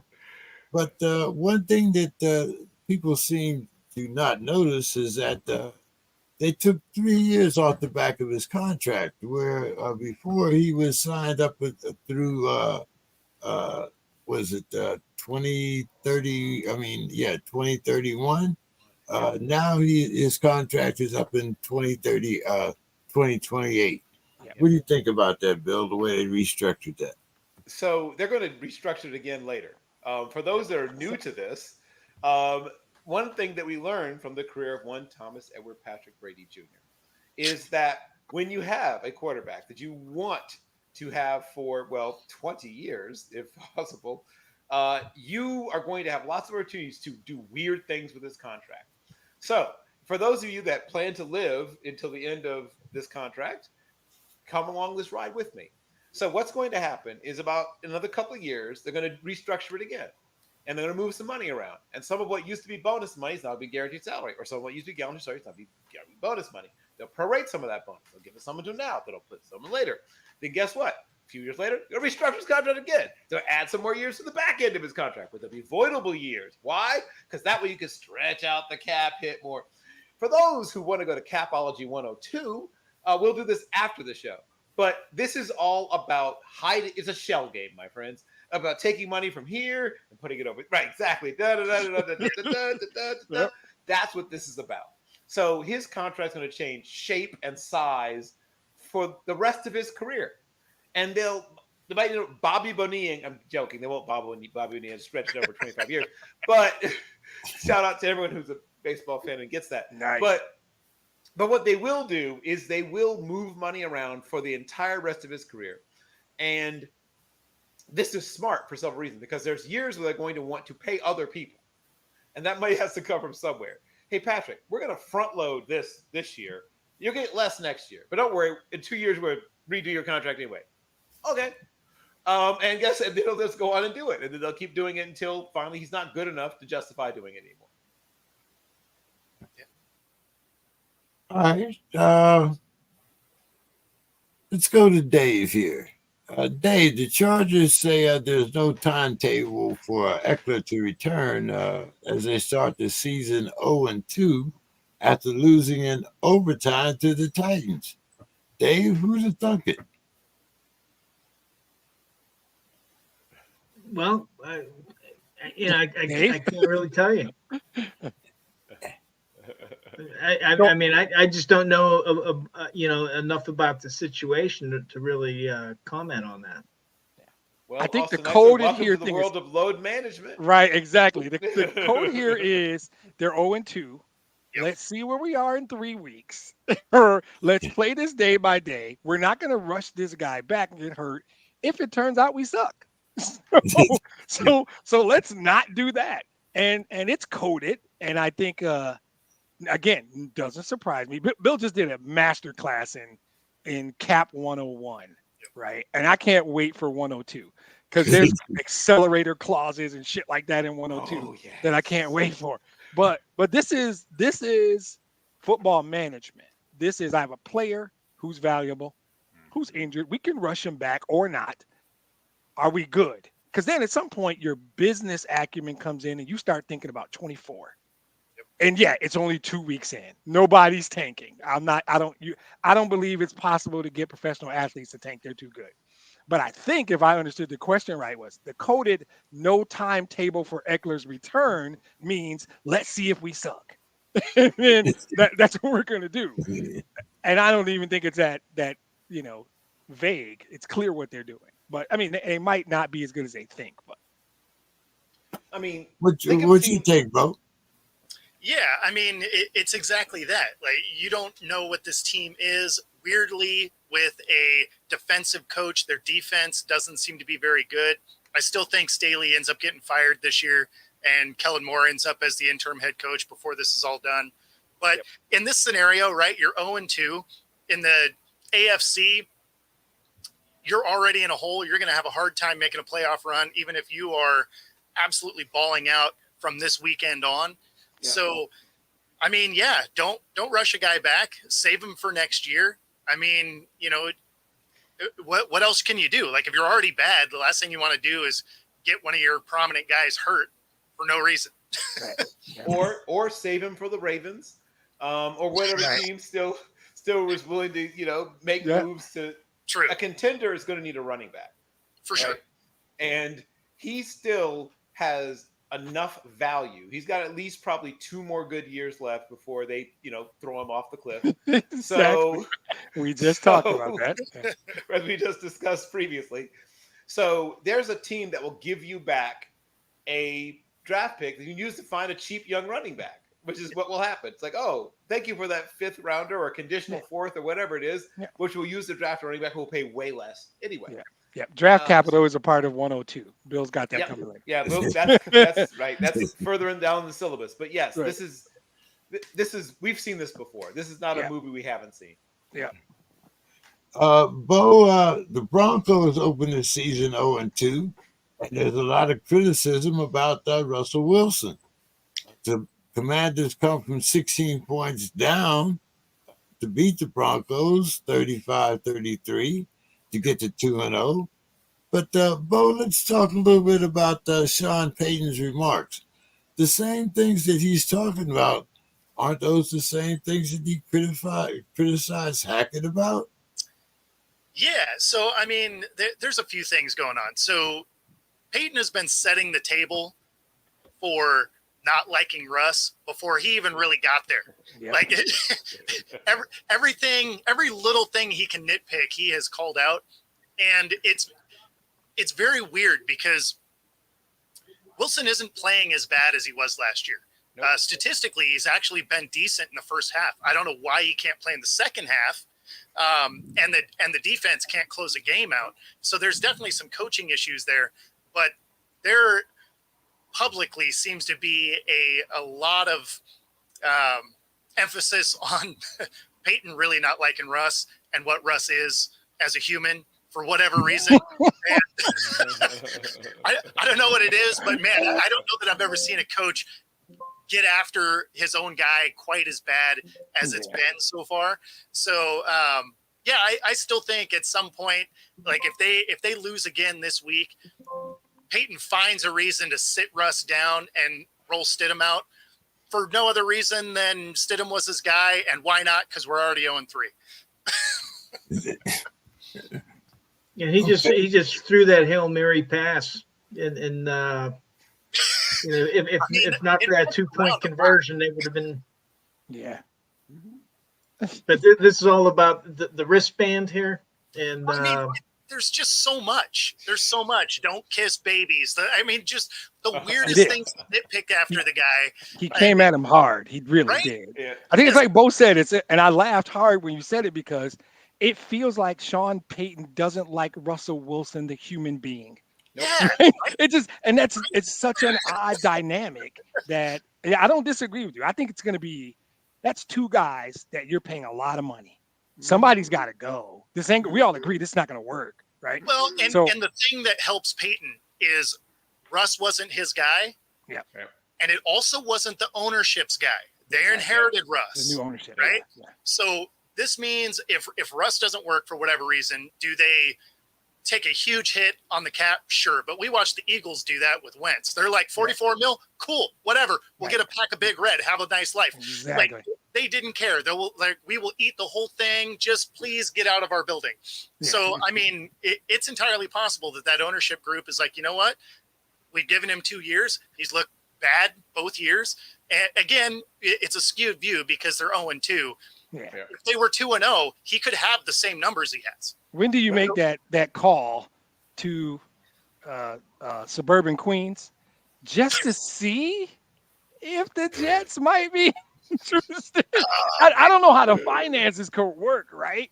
It'd be tough because they've got a lot of money tied up in the position. In case you hadn't heard, they do. Don't they? They don't have any draft picks to give either. Right, that's the thing. I don't know how it could possibly work, but Russ has got to go. Behind that line. Well, yeah, but Russ at least. Yeah, I don't even know. I don't know how. I just think it's interesting where you got a team that needs to unload a quarterback.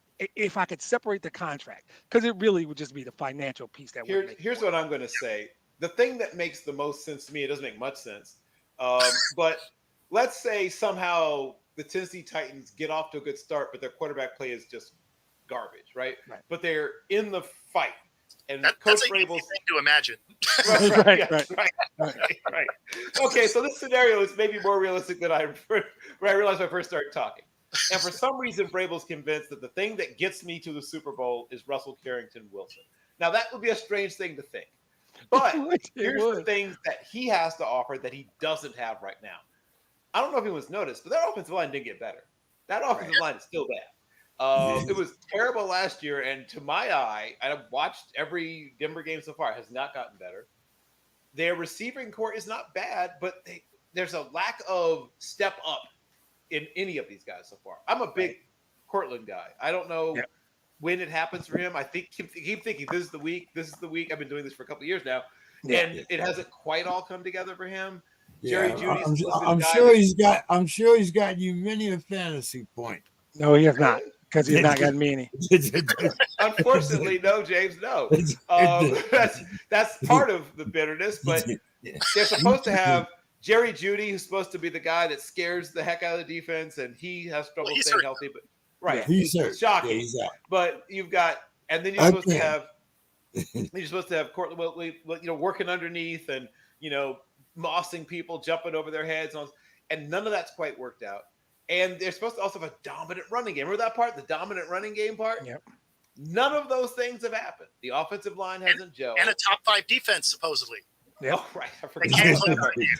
None of it has happened. And so we can always, because quarterbacks get blamed when they don't deserve it and get credit when they don't deserve it either. Right now, he's on the blame side of it.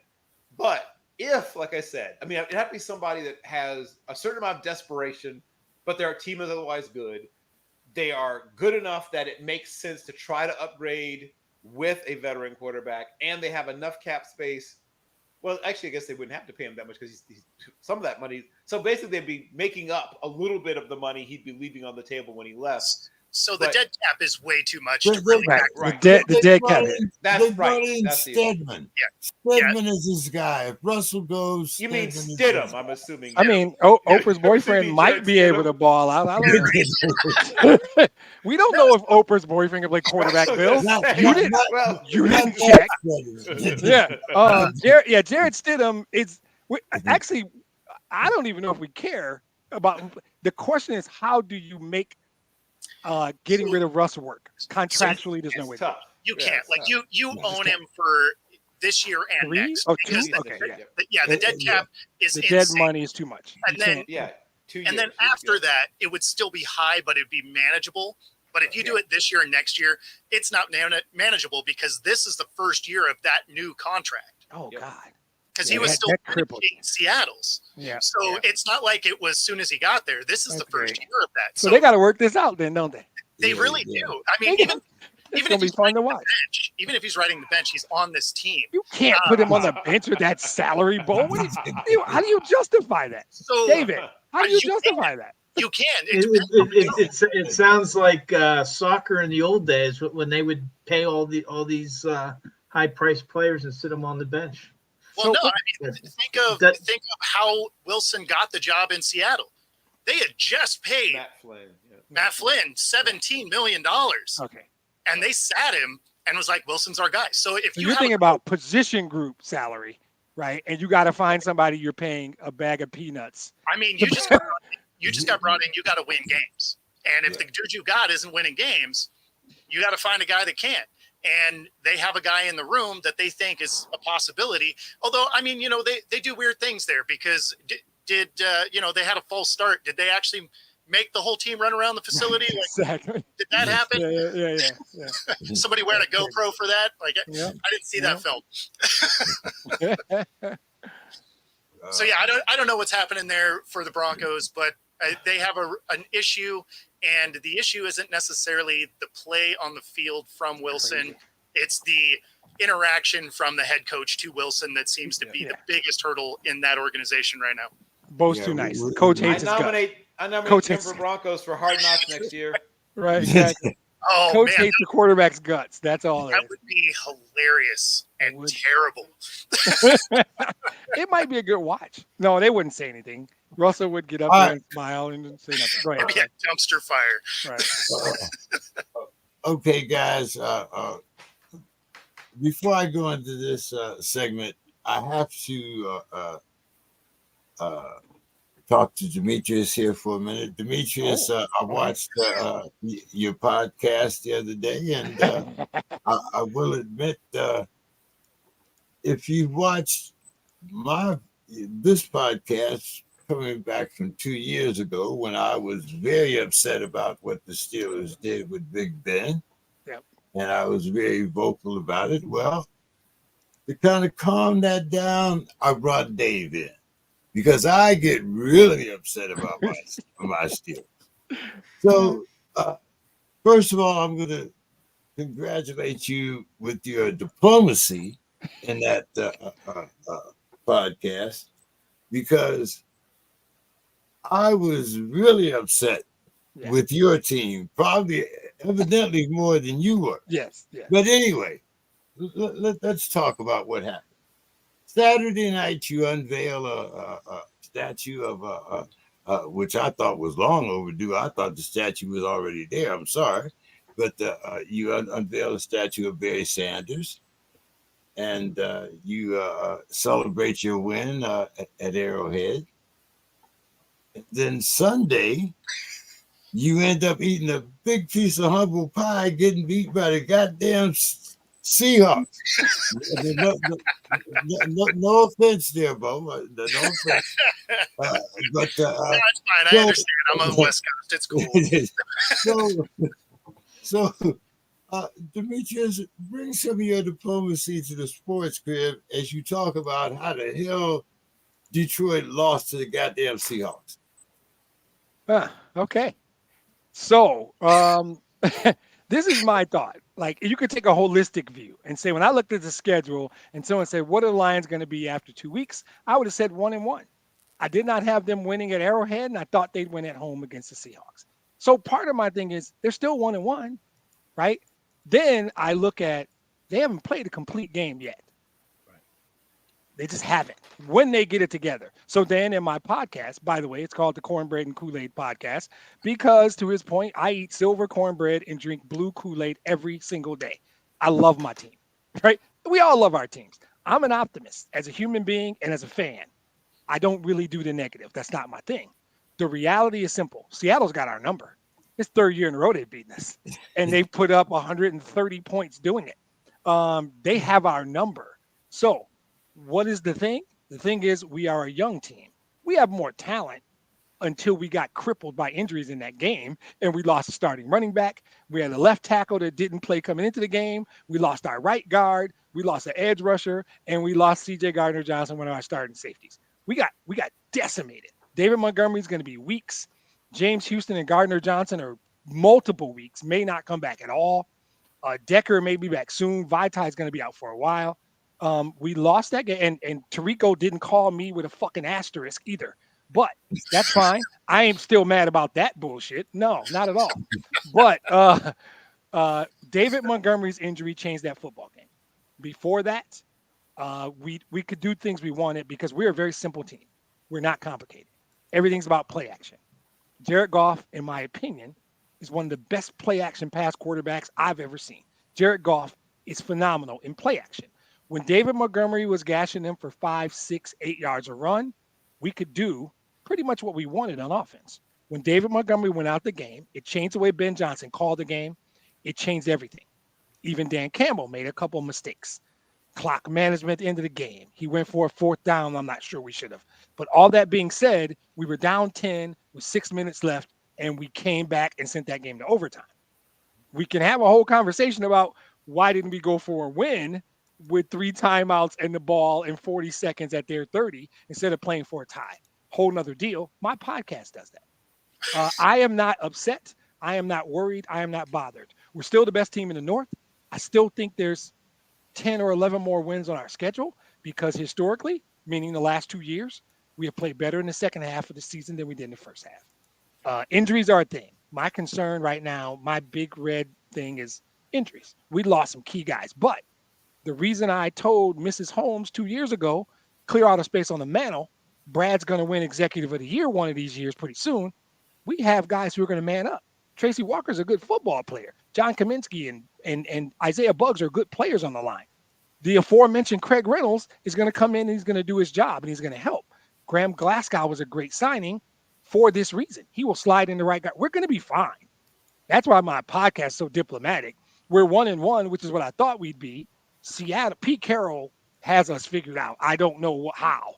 He's found a way to beat us 3 years in a row when I think we should have won all 3 games. But this particular game, they were efficient with the football. Gino was efficient both with his feet, buying himself time. And some of our young players, their tight ends killed us. The game was easy to watch and understand why they won. I'm not worried because I think we have a culture. I'm in love with our owner.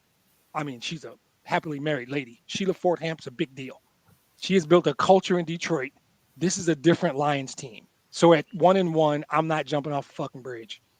We're 1-1. We're still going to win the North. I still think we're going to win 10 or 11 games, maybe even 12, because Brad Holmes has done his job. Dan Campbell's built a culture.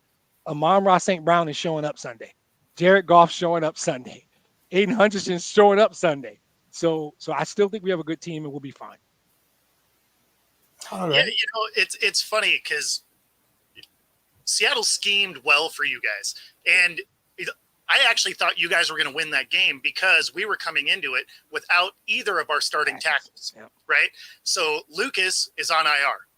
We lose him for weeks. Don't know when he'll be back. Cross is out. So we actually ended up running some like triple tight end sets because our line was in disarray. And so, and it worked surprisingly.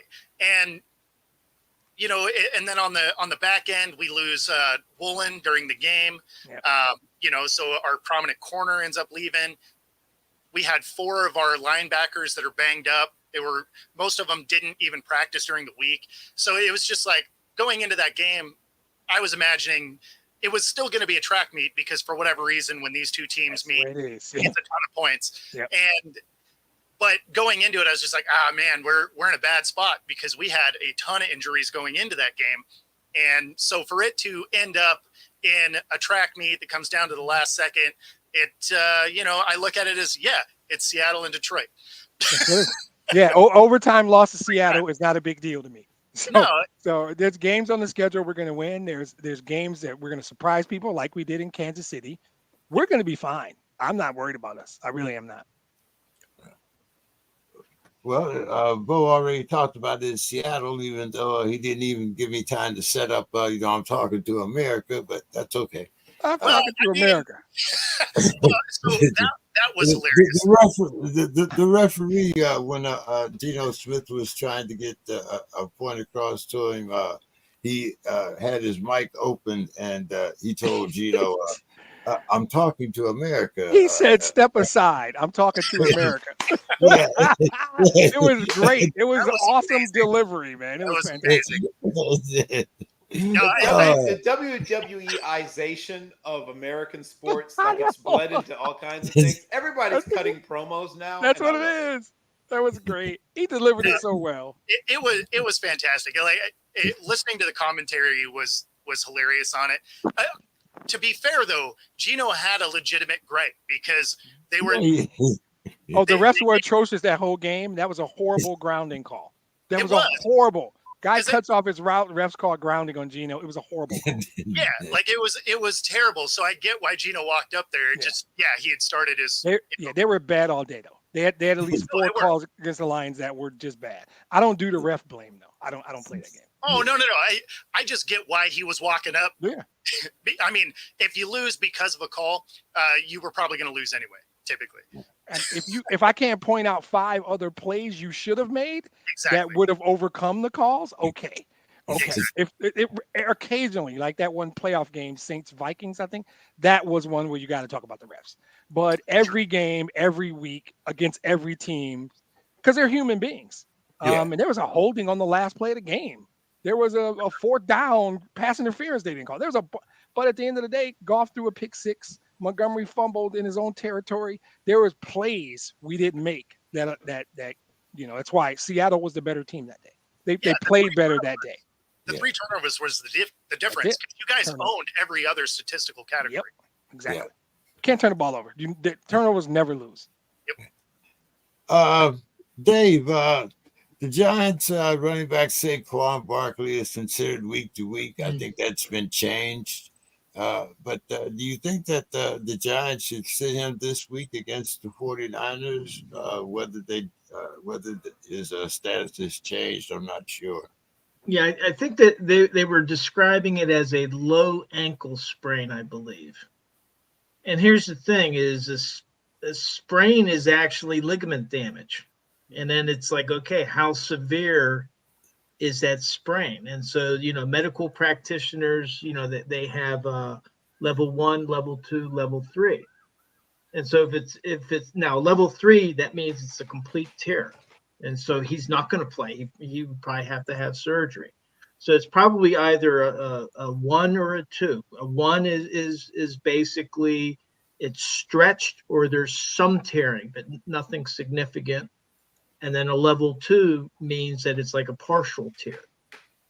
So, one of the things is how stable is it? And that's something that the trainers can determine on how much movement is there, what's the range of movement and how much movement there is.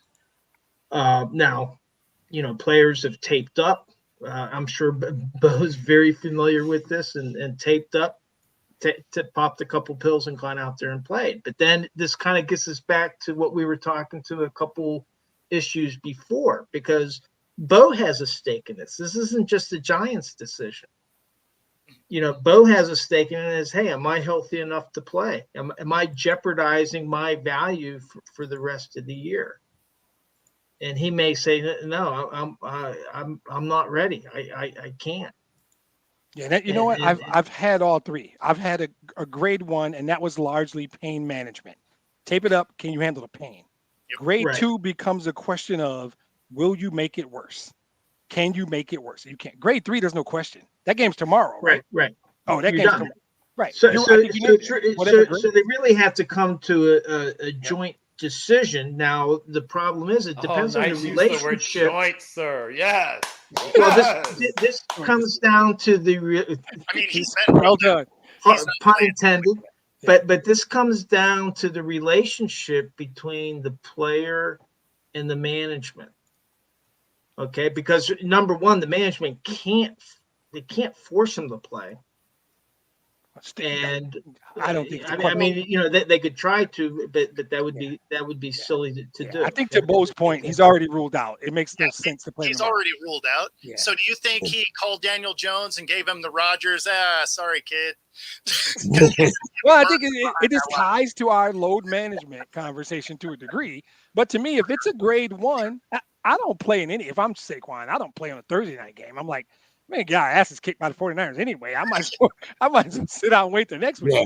But Well, I mean, if it's a players great, are playing hurt all season long. All season long, so Yeah, most players have something going on with them. we just Yeah. talked about Yeah, running back. but I mean, we're not talking about, like you said. I mean, there's always something wrong, but there are, there Yeah. are. Yeah, degrees. but to your question, I mean, James's question was, should the Giants play him or not with the injury? Yeah. And what it comes down to is it depends on how much movement does he have? How does he get medical clearance to play? Right. Number What one. do your medical professionals say? And then number two, then after they say, okay, well, now this is between the management and the player in terms of, okay, how effective are you going to be? Are you ready to go? Isn't he on a 1-year deal?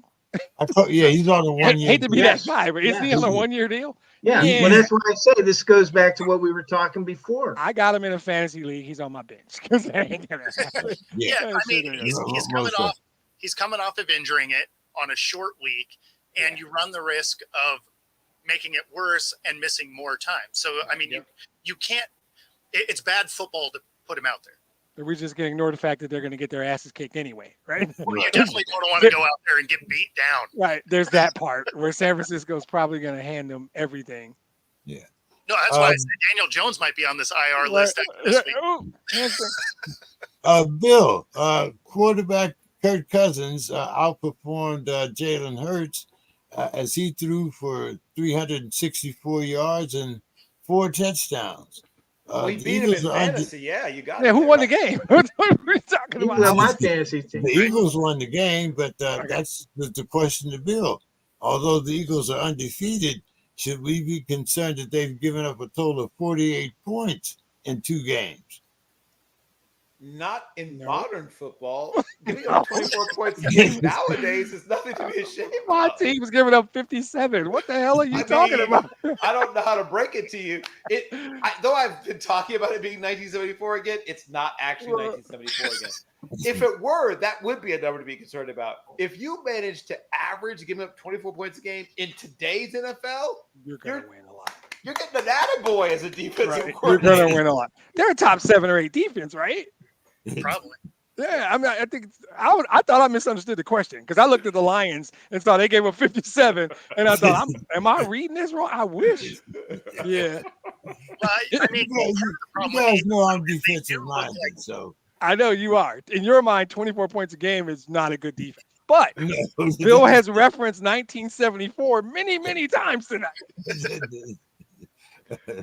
Yes, but sadly, it is not actually 1970. Sorry, Bo, I cut you off, bro. What was that? No, you're good.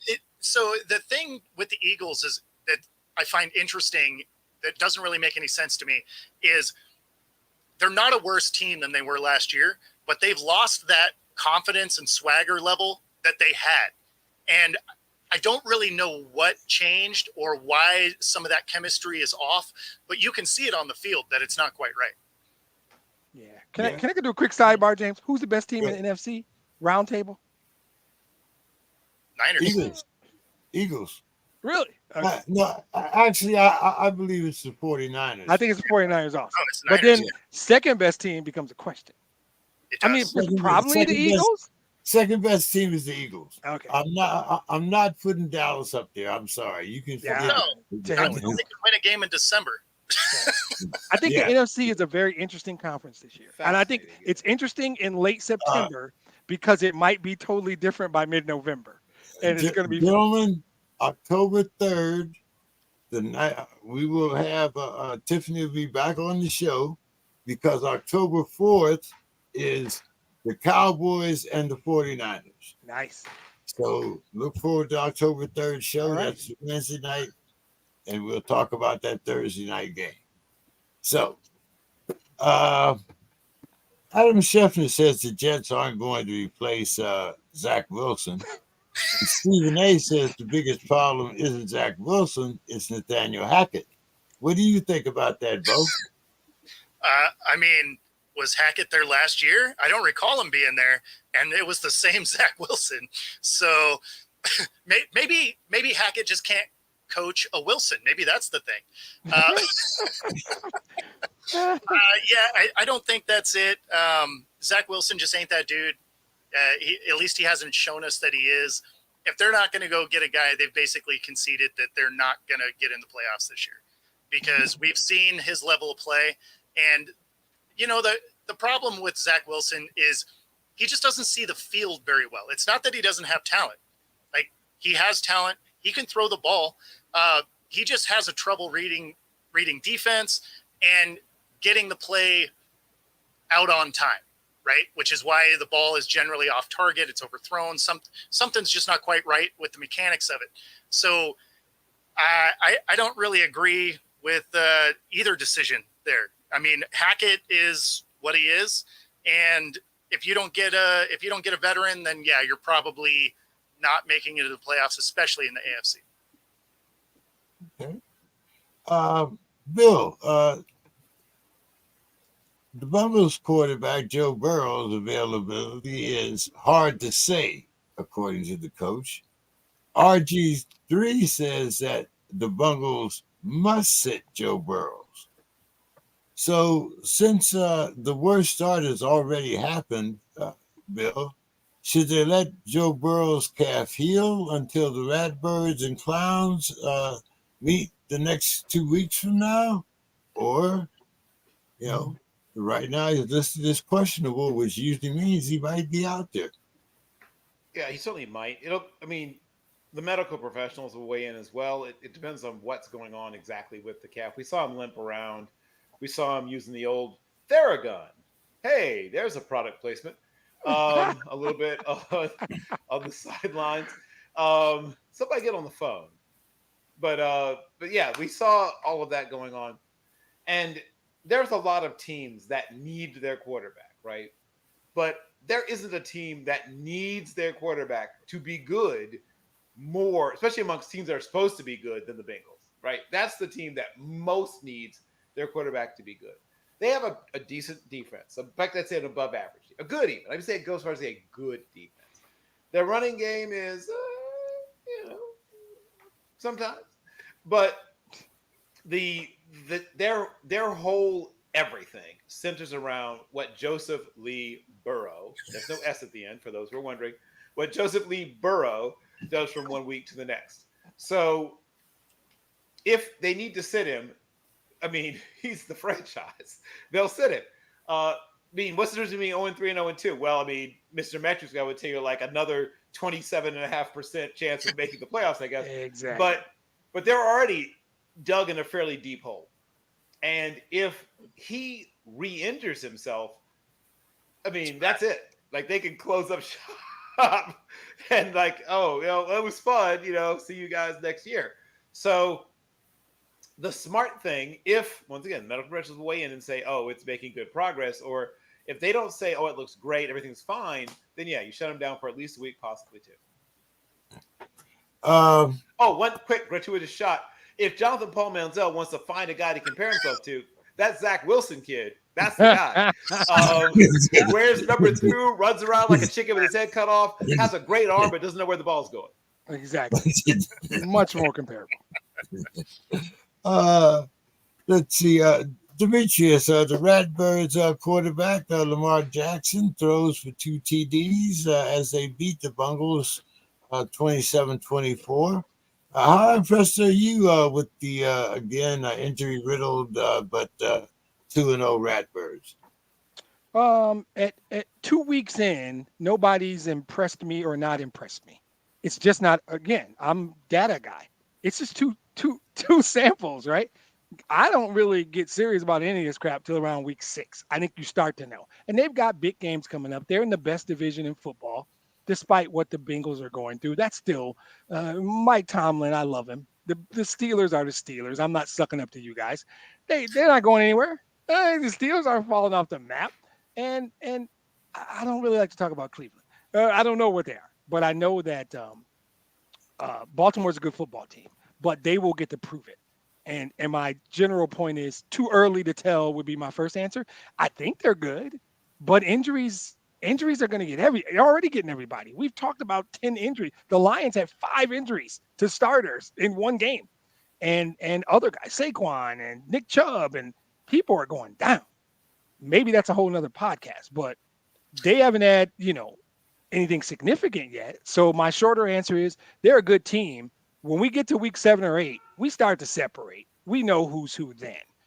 Week 2 is just too early for me to go, I have a definite opinion about any team, even my own. I don't know. But I like the talent. I like their offseason. I think I've always liked their coach. I like their quarterback. But if they stay healthy, they're going to be there. But the Steelers aren't going away. So they still got to earn whatever they get. They've got to earn it. So. Yeah. Well, now it comes my not so diplomatic questions for Dave. Exactly. He's been waiting too. Dave's been cool. He's been letting us have the mic because he knew his time was coming. He's sitting there going, come on, I'll be here when you're ready. I'll be here. Okay, Dave. Bleacher Report, Christopher Knox says that the Steelers will likely be one of the 2 landing spots for Bucs wide receiver Mike Evans before the trade deadline. I can't wait to hear what Sue says about this.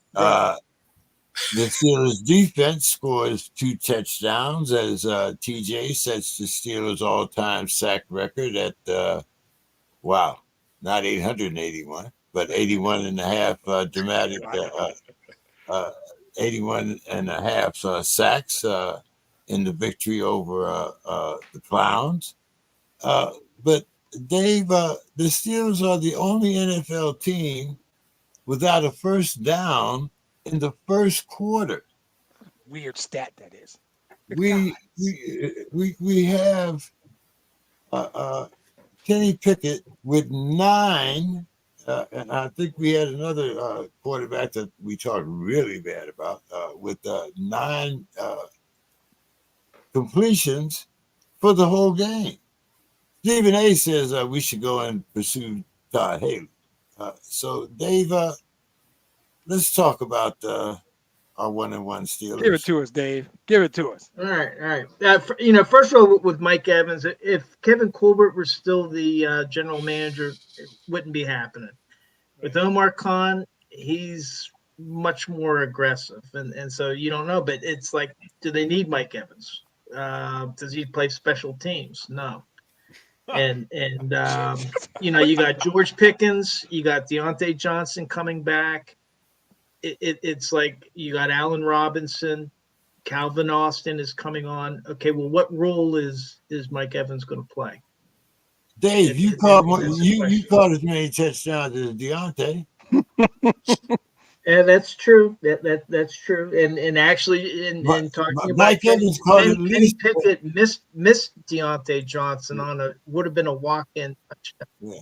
I mean, Mike Evans has scored at least 1 more touchdown than Deontay Johnson. But you got to have a quarterback throwing to you, and if it's Kenny Pickett throwing to him, he's going to have the same problem. Oh, okay. And so I don't know what Mike Evans gives the Steelers. It's not. I don't think it's what they need, but my opinion. So, but in terms of where they're at, you kind of they did improve.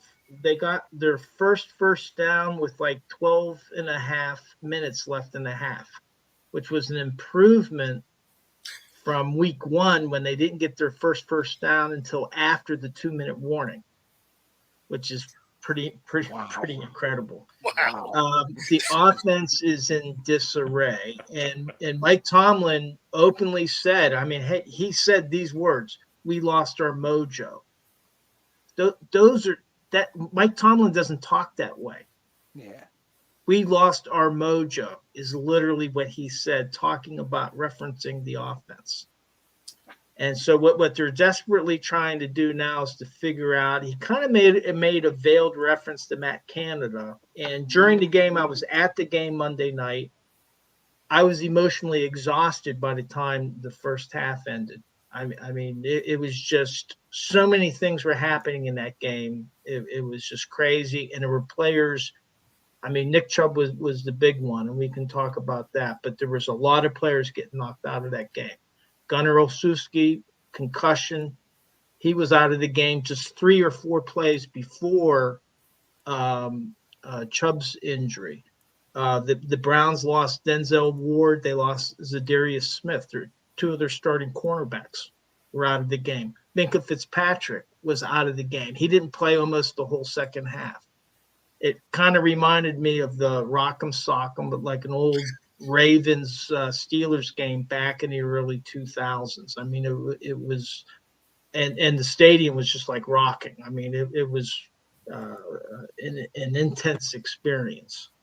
But there's something seriously wrong with that offense, and to the point of where they had a 3rd and 1 situation with about 3 minutes left, and Cleveland had 2 timeouts. You get that first down, and now all of a sudden they're going to have to use those 2 timeouts, and you're going to get almost to the 2-minute warning if you get that first down. You know what Philadelphia is going to do, right? On 3rd and 1, they're going to have their little lineup, and they're going to push it across. The Steelers, did they use Kenny Pickett to quarterback sneak, which he scored before quarterback sneaking? No. Did they take Najee Harris, a big burly running back, and run him up and try to get the offensive line to get a push to get that first down? No. What they do is they do some type of crazy run option play, and Kenny Pickett ends up trying to run with the ball from the backfield, and it gets tackled for a 3-yard loss. Why? And literally, the fans were booing. I was booing. And then it went into a chant. And if you watch the game, there was a chant. And I don't know if it came across on the TVs, but they were literally chanting in the stadium, "Fire Canada, fire Canada." Oh, wow. Thousands of people. All across our nation, yes. And I mean, and there's no way. I mean, the players, they definitely heard it. To the point that Mike Tomlin had to make the comment that, look, he was asked about it, and he said, well, hey, I appreciate the passion of the fans. I want our fans, I want them fat, spoiled, and sassy. Wow. And we're in the job of winning, and that's the way I want them to be, and I appreciate that. Which to me was the perfect thing for him to say. In your opinion, is Matt, right? Matt Canada doing a good job? Matt Canada. Hell no. No, I just described that type of play. I've kind of defended him, tried to be careful, but right. No, he's not. And what Tomlin added is he said from his perspective, he's part of the process, so he doesn't see it the same way as the fans. Right. But he, the comment that he made was kind of, to me, a warning order in terms of making a change that would be very uncharacteristic of this team. Now the problem is it's like, okay, you're not going to change your whole scheme. I mean, you spent all training camp installing a game plan. Now, part of it may be the play calling, which they get somebody else to call the plays. But to replace him midseason, that would be very. It's not even midseason, bro. We're 2 games in. We're 2 games exactly. in. Well, that's I'm addressing Stephen Smith. He's talking about trying to get. He's sending. It's a gross overreaction, isn't it? His thing. Well, I mean, if you see how bad, if you've watched him in person, they haven't had a first down in the first quarter. The offense in the second half, they could have closed out the game if they had sustained any drives. They ended up with 3 and outs, just punting the ball away. They got a field goal in the second half, and that was it. So to me, there's no better reflection of 2023 people who wear white socks instead of the socks I wear than a 1-1 team talking about firing the OC at 1-1. They're going to fire the OC at 1-1. This has been building up for a couple years. This is This didn't start with his 1-1 start this year. He should have been out the door 2 years ago. But that's another. All right. Now here's the thing that will likely happen. He's in the last. He had a 3-year contract. He's in the 3rd year of his contract. And depending on it's a long season, as you point out, Demetrius. So depending on what happens, if the Steelers can right the ship and get the offensive moving again, big test with the Raiders. They should be able to beat the Raiders in Las Vegas. They really should. I'm But going to if they lay revisit an egg this in there, 3 months when the Steelers are 11-6 and hosting a playoff game. then all this will go And away. I'm Winning going to say, y'all solves a remember lot. when y'all wanted to fire Matt Canada week 2? I'm bringing this back up. So anyway, that's where we're at. The last thing I need to comment on, and I'll talk a little bit more about this in my final thoughts, but it's Nick Chubb, and that was a devastating injury. They showed it once on the Jumbotron in the stadium, and there was a collective gasp. I could hear everybody ooh. And I was looking at Chubb because my seats are in the end zone, so he was right there. Minka was laid out as well, and I didn't see the replay, but I could hear the gasp of everybody that saw it. And I know that some fans have celebrated injuries and stuff like They that. didn't even show it on TV. They wouldn't even show the injury. I've never seen it, and I never will. If you've seen it, it's pretty nasty looking. I haven't seen it, and I won't. I probably had chances to see it. I don't have any. No interest. You have to go on YouTube or somewhere else to see it. I trust David. Right. It's all over Twitter/X. I mean, you don't have to go that far to find it. It's not something that you want to watch unless you're a real. I know. But I got to say that the fans overall were very respectful. They applauded, whenever he went off. And to me, it was good. Now, maybe there were different parts of the stadium where, maybe some people were cheering. I didn't hear that. But overall, I think that the fans were very respectful. And I think that that's the type of example that should be given. I think back to a Cincinnati game when Ben Roethlisberger was being carted off, and the Cincinnati fans are throwing garbage at him, jeering at him, and all this kind of stuff. And there's no place for that in football. These people are humans, and I think that that has to be emphasized more. And I think that the Steelers fans I think responded well in general, and I feel very bad for Nick Chubb. I understand that he had a similar injury in college. Yeah, he tried the LCL, ACL, and PCL in 2015. That's why I call it diplomatic days, because me and Joe Green would have took his $500 and went home after he hit Nick Chubb. Yeah. But anyway, like I said, different era, different time. Yeah.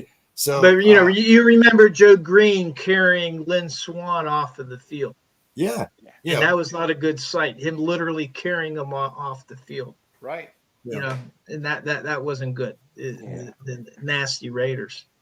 George Atkinson. All right, guys, let's get down to our weekly predictions before we're here until 9:30. But anyway, so let's start out, Dave.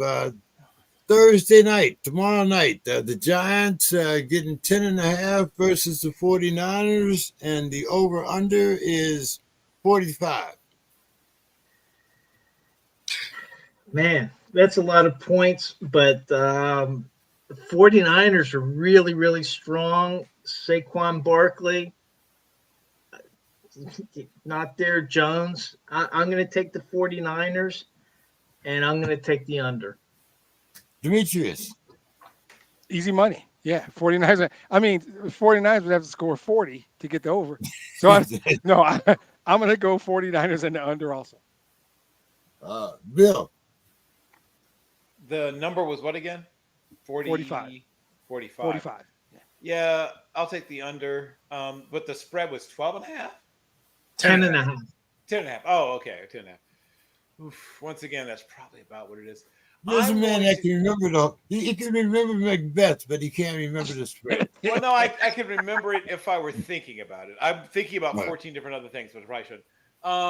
Okay, so I think that they just barely don't cover the hook. I think that's I think the Giants rise up and play their best game as a team, which won't be enough to win. In fact, it won't be enough Still lose by 10. to lose by 10. But it'll be their best game thus far as a team this year. That's awesome, Bill. They're gonna They will play rally great together to lose this game by 10. Awesome. Bo. Yeah, Daniel Jones is about to have a lot of contact with the grass. He has no running game. San Fran covers 45. That's tough because the Giants really aren't going to score points. I guess I'll take the under there. Watch out It's for unanimous Isaiah then, right? Hodgins. Oh no, Yeah, Bill he's- went with the play a great game, lose by 10 shit. Yep. Yeah, So it was almost unanimous. Almost Okay, let's see. I'm telling you, watch out for Isaiah Hodgins in the slot. Okay, Just file that okay. away. Okay, so Sunday, the early game, Bo, the Broncos getting 7 against Miami. The over/under is 48. And the Bills giving the Commanders 6.5, and the over is 44.5. Over/under, sorry. So I'm going to take the Dolphins because the Broncos can't figure out how to play football. And then 48. Over/under is 48. 48. I'm taking the over. Okay. And then then Bills in Washington. Let's see. I got the Bills, and then 44.5.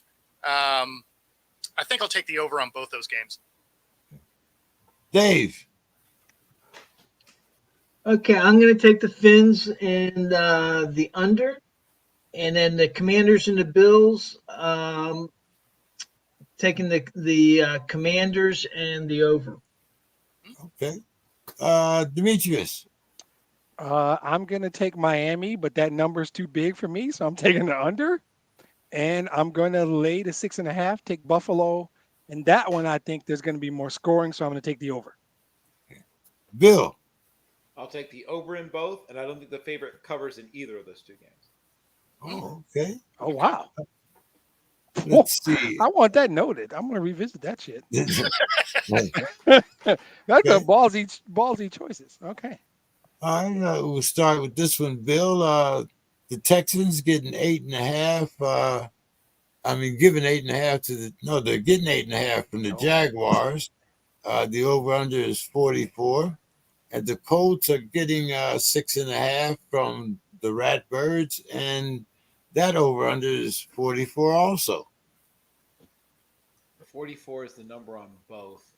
Yep. I will take. So I think the Ravens do cover.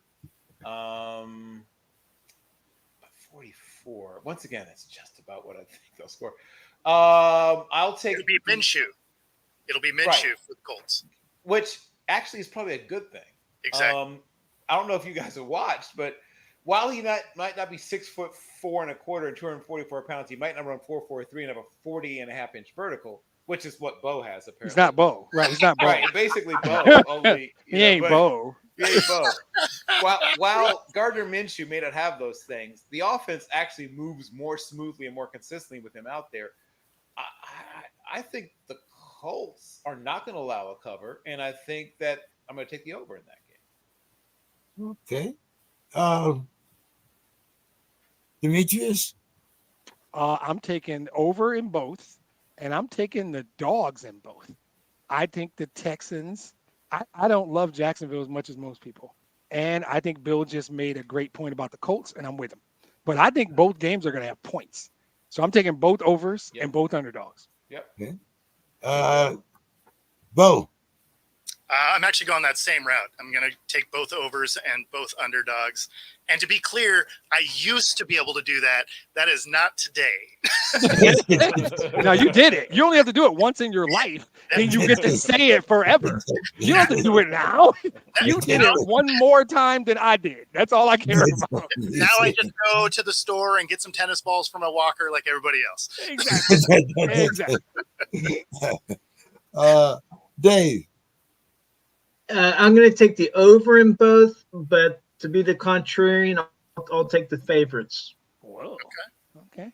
Okay. The spread's Let's see, Dave. The Falcons are getting 3 from the Lions. The over/under is 46.5. And the Pats are getting 3 from the Jets, and the over/under is 36.5. 36.5. Oh my God. Well, I was going to take the Falcons, but I might have No, done you some bad juju No, you whenever I was referencing a Trojan. So I'm going to take the Lions for Good Demetrius. call. Good call. Mending fences. And, Good job. I'm going to take but I'm going to take the over, and then with the Jets, the Pats, I want to see Bill Belichick throwing his challenge flag down. I want to see him have another hissy fit, so I'm going to take the Jets. So the Jets and the Lions, and then 36.5 points. Wow, I'm going to take the over. They got to be able to score. That's so low. It's So low. That is right. That's so low. it's the lowest of everyone of all the odds given. It's the lowest so far this year, certainly. Yeah. It's absurdly Bill, low. Bill, what do you think? I will take the Lions to cover, and the over/under was 40. How many? No, 46.5, oh, God, they're good. which is one of the highest. I know, and it's probably once again just about exactly right. God, these Yep. guys are good. I am going to not like taking the over. I'm going to do it and feel bad about doing it. Oh, I'm so nervous about that. And then, I have to take the over in the other game, I guess. Right? I just feel like all it takes With is that like voice. With right. that voice. I mean, like a tip ball interception or something gets us there. God, that's awful. Somebody knows something. Right. Well, they know these teams have bad offenses, is what Right. they know. Yeah. But I just have to believe that NFL offenses can find their way to that number of points, or defenses, right? These teams go on defense. Find their way is the term you just used. Right. So but I will take the Jets here. Yeah. Are you sure? No, not at all. I don't So feel you're good about this game. taking the If I were not on a show where I'm being forced to talk about this game, I would leave this game alone altogether. But I am on a place where they're making me take this game, so I will take the Jets and the over. God, I don't like that game. At least you sound confident about it. Right. All that confidence has me feeling good. Did I get you, Bo? No, not yet. But I'll take the Lions and the over. It's one of the higher scoring offenses in the league.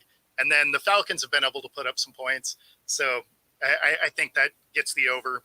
And then Pats Jets is just going to be hot trash.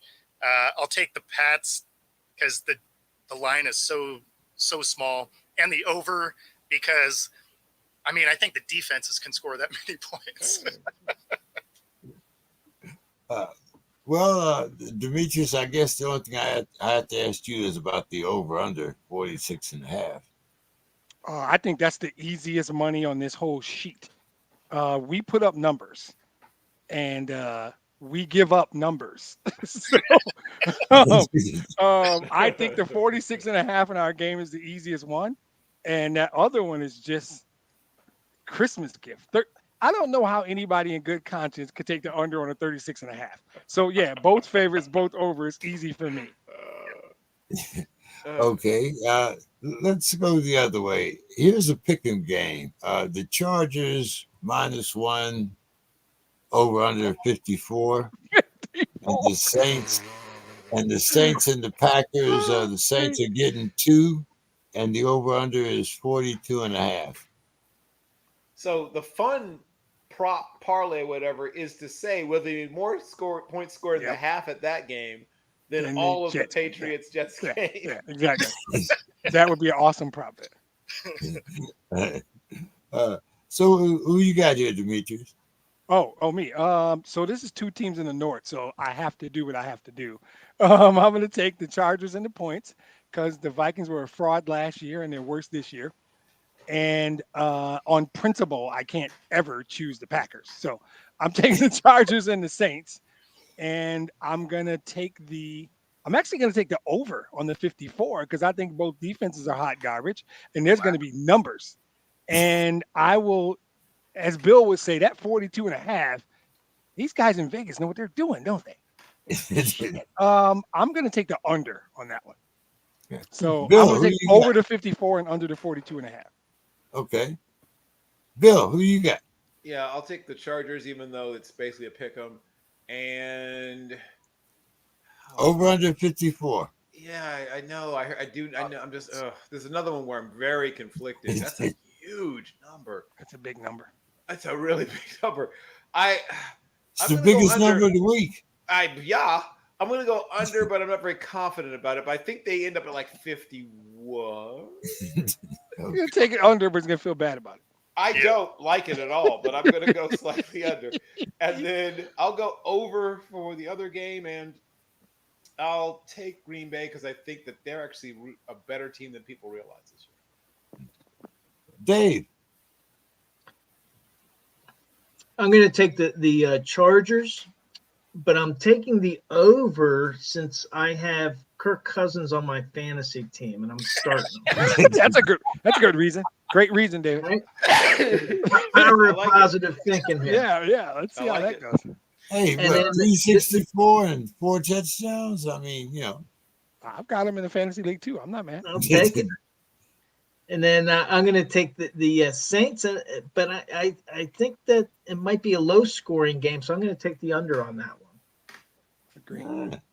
Okay. Bo. Yes, I'm taking the Chargers and the over. I think there's going to be close to 800 yards in this game, and then which is insane. And then the Saints and Green Bay. That one, like the Saints the Saints are the better team, but Green Bay's at home, and the Saints offense hasn't really moved the ball very well yet. I'm going to take the Saints, I guess, and then the under. Yeah. Okay.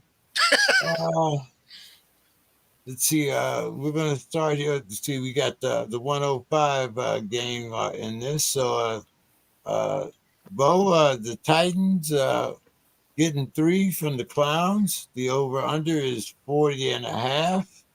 And the Panthers getting 6 at the Seahawks. And the over-under is 42.5.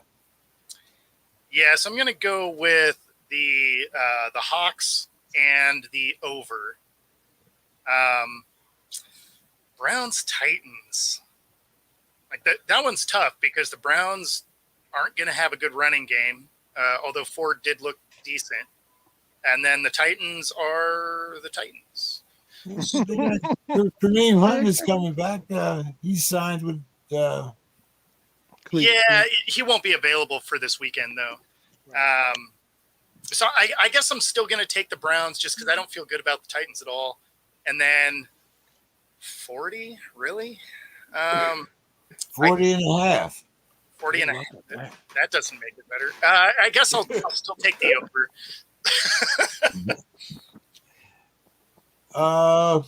Bill? I will take the under, and I will take the Titans in a very ugly game, but I think they get like a punch out, scoop and score or something to pull it out at the end. Oh, okay. You got them straight up to win, huh?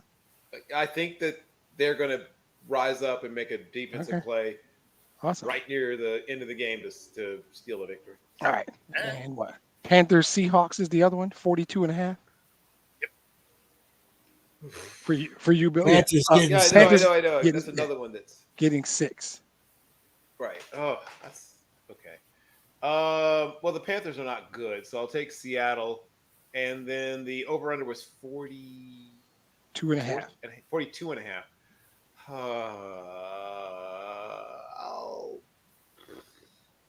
The Hawks. I'll take the over. I'll take the over. Yeah. Okay. Demetrius. I think that Tennessee actually hangs out with Cleveland, so I'm taking the 3 points in an ugly game, so I'm taking the under.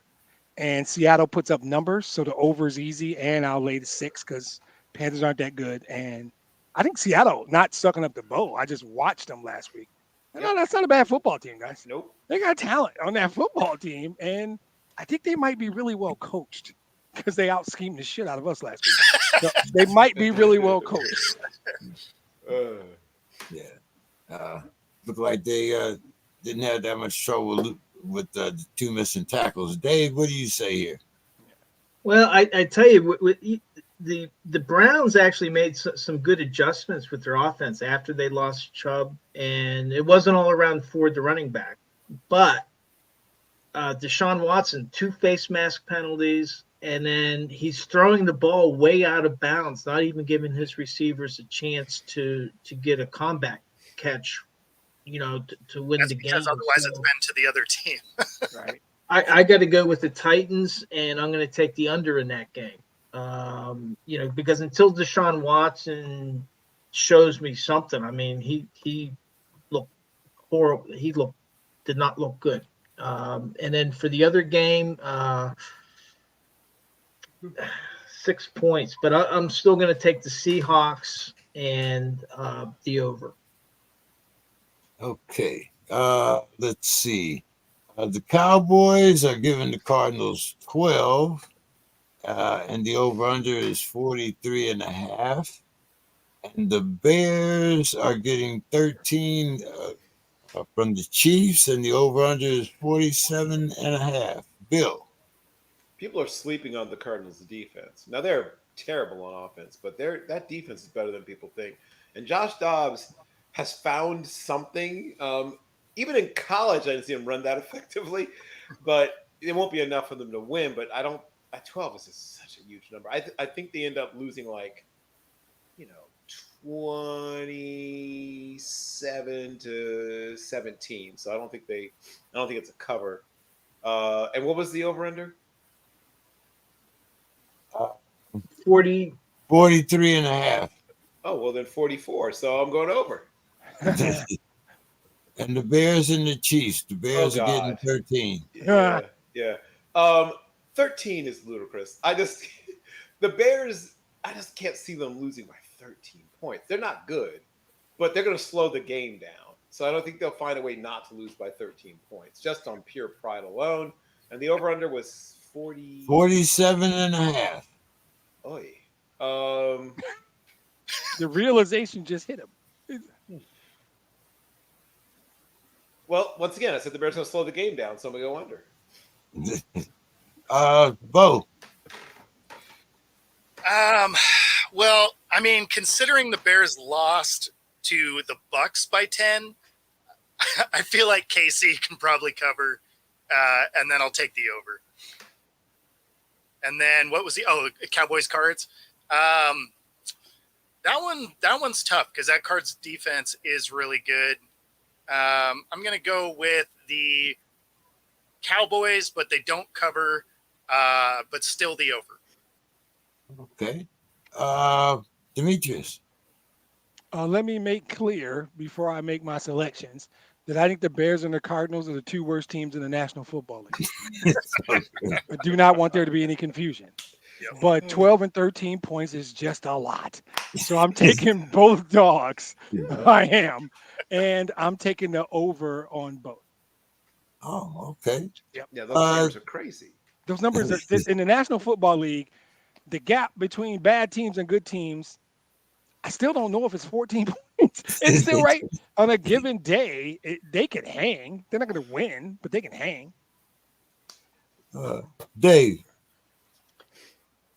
Well, the Cowboys did beat the Giants 40-0, but Josh Dobbs, I liked what I saw out of him last week, even though they lost. And I like James Conner and the Cards defense. I think they're going to lose, but I'm going to pick the Cards and I'm going to take the over. With the Bears Chiefs, again, I think the Bears are going to lose, but we were talking about Mahomes' calf and how that's affecting his throwing. And so I'm going to take the Bears. And in that game, I'll take the under. Okay. What's funny about the Bears? They lost to the Bucks by 10. They lost to Green Bay by 18. Yeah, I'm gonna change my pick. No, Dave, Sunday night, the Raiders and the Steelers. It's a pick'em game. The Steelers are getting 1, and the over/under is 43. And the early Monday night game is the Eagles minus 5.5 at the Bucks, and the over/under is 46. So I'm going to take the Steelers to win. Now the question is can the offense score more than the defense? Because in the last game, the defense scored more. Kenny Pickett has never thrown 2 or more touchdown passes in a game yet. Right. He has not done it yet. I'm hoping he can do it in this game. So I'm still going to take the under, but I'm going to take the Steelers. For the Eagles in the Bucks, I'm going to go with the over in that game, and I'll go with Tampa Bay. Do we get a first? The Eagles have been giving up some points. So I'm going to go with Tampa Bay. Do we get a first down in the first quarter, Dave? Yes. Okay. They are not going to go 3 and out on their opening possession. They've got to, they know it. They've got to do something. I'm looking for them to perform. Okay. All right. Diplomatic Dave. Good to have you. Demetrius. Steelers under, Eagles over. Okay. Bill? I'm forced to agree. Steelers under. No, not Eagles over. Actually, I think that's like a 3-point game. Tampa Bay is better than people think. They're going to lose that game, but it's going to go right down to the wire. So the Eagles will win, but they won't cover. But yeah, over for that one, under for the other game. Bo? Yeah, I got the Steelers and the under. That's going to be an ugly game. And then I have the Eagles not to cover and the over. Okay. The late Monday game, 5:15 on ABC. Bo, the Rams are getting 2 from the Bungles, and the over/under is 43.5. Give me your pick and your final thoughts.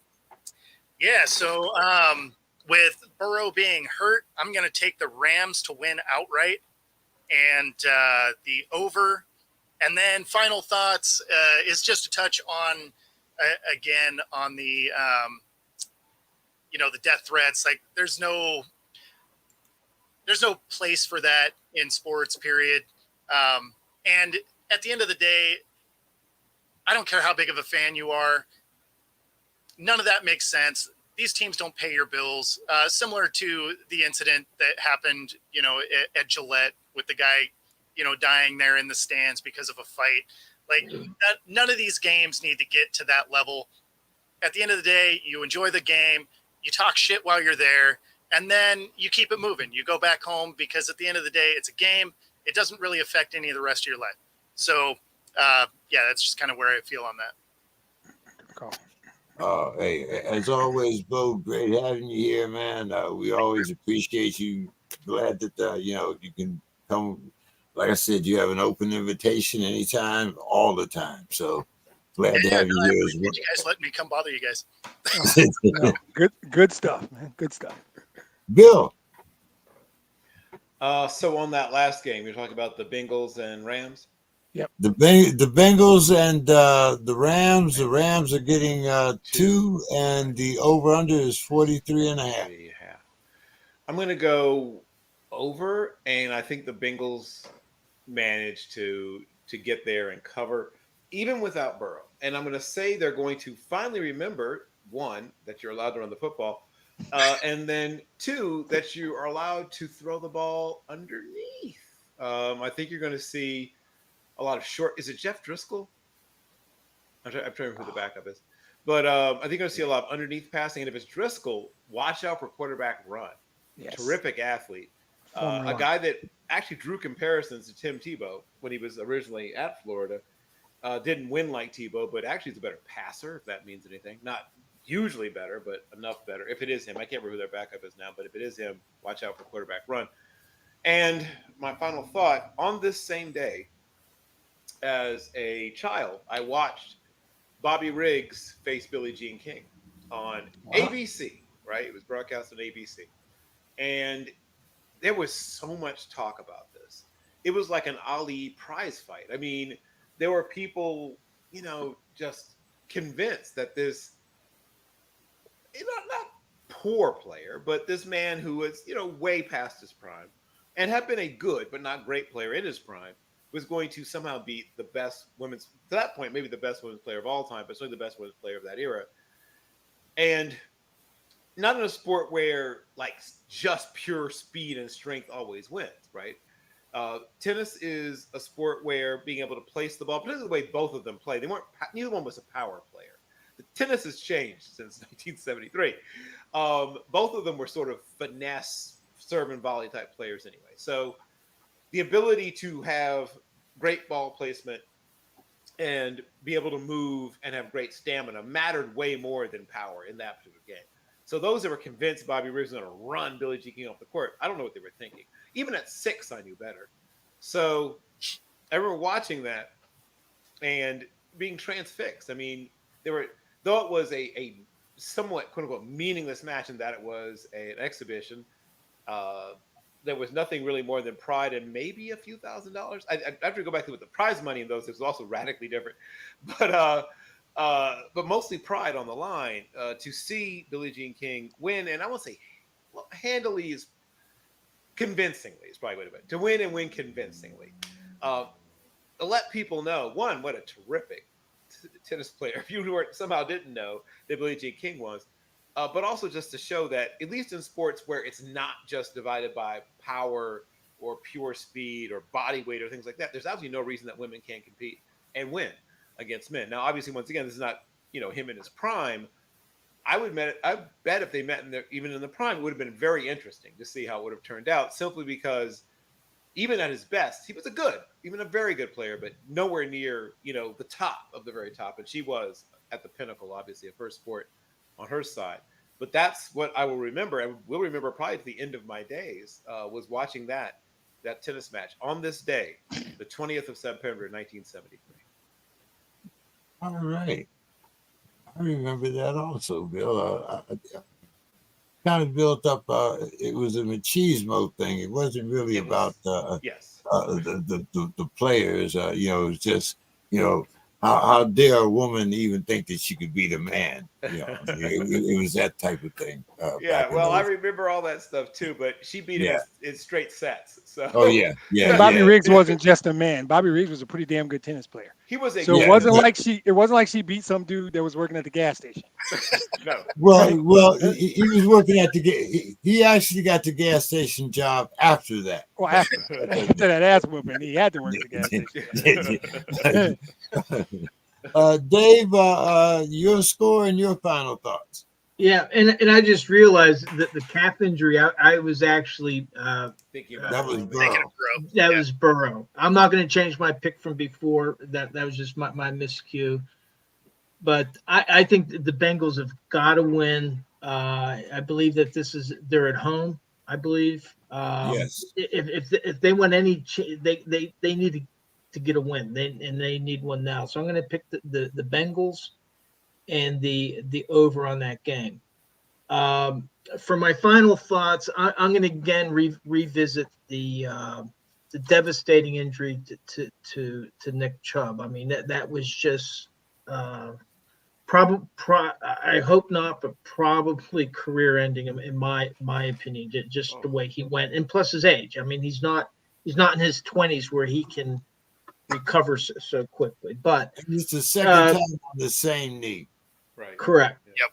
And he was much younger, the first time. But I attended the game with a rugby coach from my the college I went to in southwestern Pennsylvania, And one of the things that we were talking about after that is in rugby, you have big guys, 240, 250, running full tilt, making tackles, and we just don't see those types of injuries. We have concussions. You do have some, but not to the extent to what we see in the NFL, and certainly what happened to Nick, because unfortunately there are a lot of knee injuries in the game of football, and so we were talking about it, and one of the things that we talked about were the tackle rules.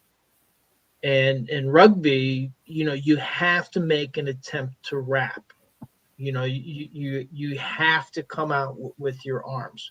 If you come in with the shoulder, or if you come in with your head, because they don't wear helmets in rugby, that's illegal. And so I think that the NFL, if they're going to be serious about the injuries, they may need to look, and it's not a matter of, well, he was already engaged, you can't have another person come in, but they need to actually look at the way tackles are done, and to go back to the way I was taught as a kid. Yep. When I was a kid, there was such things as spearing, and I think it was like torpedo tackles, which were illegal for us. And so if we left our feet and launched ourselves head first at a player, that was illegal when I was a kid playing. And also spearing was illegal, where you weren't making an attempt to wrap. And the way I was taught to tackle was kind of like a rugby tackle.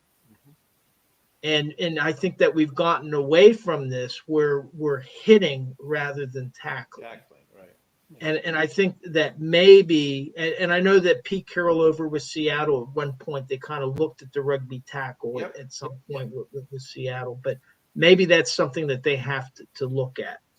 The other thing, and again, I would say this, I mean, these players are human, that they put in a lot of effort. We often forget about that. And I know it's all about money, but I'm going to say it again. They need to go back to a 16-game season. If they're serious about reducing injuries, they're going to reduce injuries just simply because you're reducing the amount of exposure that those players have. And I think they're on their way to an 18-game season. We've talked about it before. I think it's bad for the game. It's bad for the product. And I think it's bad for the players. So that's my final thought for tonight. Okay. Right. Yeah, remember the old tackling drills, right? One step wrap, two step sweeps, tuck your tail, sky your eyes, run your feet. Yeah. I'm pretty sure that dude on my one play football career left his feet because he creamed me, knocked the wind out of me. I'm pretty sure that shit was illegal, but it was like 35 years ago, so I ain't got no proof. You used to be able to lead with the crown of your helmet. Right, and he did. Yeah. My rib cage suggests he did. Yeah, I mean, as a DB, what you wanted to try and do is place the crown of the helmet just under the pads, wrap and drive, because then you knew it was a good hit when they hit the ground. And everybody went, Right. Yep. Yeah. That noise I made. Yeah, that noise I made. Yep, that's exactly what it was. Okay, Demetrius, give us the final your pick here. The Rams +2 at the Bengals, over under 43.5. Yeah, gratuitous And, Matthew Stafford mention. And your final thoughts. I'm taking the Rams just so I can say Matthew Stafford, and I'm taking the over. Never a chance to not mention my favorite quarterback. And I had a different set of final thoughts around Herman Moore being considered for the Hall of Fame, but then Bill earlier in a topic mentioned poor young Central American or something like that who played baseball, right? And it struck me. It reminded me that I got 2 weeks. Right. There have been some great Venezuelans who played baseball. The one in the Hall of Fame is Luis Aparicio, and there should be more. And maybe Felix Hernandez will get there. Altuve, Ronald Acuna might get there. But there's guys like Andres Galarraga. There's other great pitchers, Johan Santana. Grande. Exactly. There's so many great Venezuelan players that have played baseball in this country. One of them I know is going to the Hall of Fame in approximately 5 years and 2 weeks. I got 2 more weeks left to watch him play. He played most of his career with my Detroit Tigers, and you can make an argument he's one of the best 5 or 6 right-handed hitters to ever play the game, and it's Miguel Cabrera, and this is the end of his career. And we all have a team. Might be football, might be whatever. And you have a guy. Like for the Pistons, it was Isaiah Thomas. We had the same birthday. Don't ever say anything bad about Isaiah Thomas. I'm going to find you. I don't care. I don't care. By all accounts, he was a jerk. He was my jerk. He was our jerk. Don't ever say anything bad about Zeke. We have problems. For the Lions, it's not Barry Sanders. It's Herman Moore. I got to meet him. Herman Moore is one of the nicest, most intelligent, kindest human beings you ever meet. And he was a damn good receiver. Maybe didn't play long enough, and he's in Bill's Hall of Very Good. Oh, he's for the Tigers, all-around player too. Terrific. He could block. He could. That's right. Exactly. For the Tigers, you have to take out everybody on the 84 team because 1984 was a magical year in the city of Detroit. But for the last, 17, 18 years, Miguel Cabrera, he won a Triple Crown, guys. 2013, he won a Triple Crown. Nobody seems to remember. I don't feel like it was made a big enough deal. He won the MVP. And side note, and I hate to take a little more time, but shit, we're after 11 o'clock. Who cares? Back then, this is Black Sox. This is third pair of Black Sox. There is this stupid. There is this, Bill can break it down. It's called WAR. It's how they measure. So back then in 2013, they were talking about a guy named Mike Trout, center fielder for the Angels. Mike Trout should get the MVP over Miguel Cabrera. Now, you couldn't tell anybody in Detroit in 2013 that Miguel Cabrera wasn't the best player in baseball. So they talk about this nebulous WAR category, and I might be messing it up. But as it was explained to me, there's this fictitious player that's based on stats, and nobody loves stats like I do. And I always thought that's nonsense. If Miguel Cabrera goes down, his replacement is a young man who might be a great person. His name was, he's probably still alive, and his name still is, Robert Fick. Robert Fick was a decent baseball player, right? Sure. If Mike Trout went down, they had a guy named Peter Borges, who was a really good center fielder. Yeah. The replacement for Mike Trout was significantly better than the replacement for Cabrera. I hate the WAR stat, always will. That being said, Miguel Cabrera has a Hall of Fame WAR somewhere around 70. Yeah. He was a great player, guys. In our lives, every now and then we get to watch somebody, and in the middle of their career, like, that's a guy. That's a guy my grandkids might talk about. That's a guy who's going to have a statue. You knew it when you watched Barry. By year 3, we all knew that's going to be the greatest Detroit Lion ever. And 30 years later, probably still is, right? Miguel Cabrera, if you love baseball, like I love baseball, joy to watch. I'll keep it that simple. Really, from somewhere around 2010 to 2019, he had a solid decade. It's just a joy to watch. Every clutch hit, they would walk him in the 4th inning. We don't want no part of this dude. We don't want no part of this guy. If there was a guy on base, they'd walk him. He was so good. And his career's coming to an end. And the Tigers have work. He will be missed. He'll be one of the top 10 all-time Tigers for sure. He was a kid. He played a couple weeks ago and got a base hit. Ran around bases like a little leaguer. That dude loves playing baseball, and now he can't run that fast and he can't hit as well. But joy to watch. So in case I don't get an opportunity, that's my final thoughts go to a bunch of Venezuelan players that should be in the Hall of Fame, and Miguel Cabrera, who will moonwalk in 5 years from now or whatever the waiting period is. I don't know what it is. Right, but here's the crazy thing: he missed about 14 games that year, right? Yeah. In that year, he hits 348. He has a 442 on base percentage, 636 slugging, right? A 1078 OPS. OPS is ridiculous, yeah. Right. 137 RBIs, 44 home runs, 1 triple, just to show you who's out there hustling. Yeah. And he celebrated too. I saw it. I bet he did. I was there when he did it, yeah. I mean, just a ridiculous season, a once in a lifetime type season. And I mean, so special and so quietly special. And that's why I think a bigger deal. If he had a Ricky Henderson type persona, there would have been so many commercials, but he doesn't, right? He's I don't want to say dull, because dull's not quite fair, because you say he plays the game with like love, but he's quiet. Truth is, English is not his first language. Right. If English was his first language, we would all know who he was. He'd be on every commercial everywhere. But that's the deal. It's unfortunate. It's nobody's fault. It's not a problem. He did well, and he's a great player. Yep. All right, guys. Well, hey, great show this evening. Appreciate everybody's time. Look forward to seeing everybody next week. All right, guys. Take have a good one. care. Take it easy, See you guys. in a week. All right.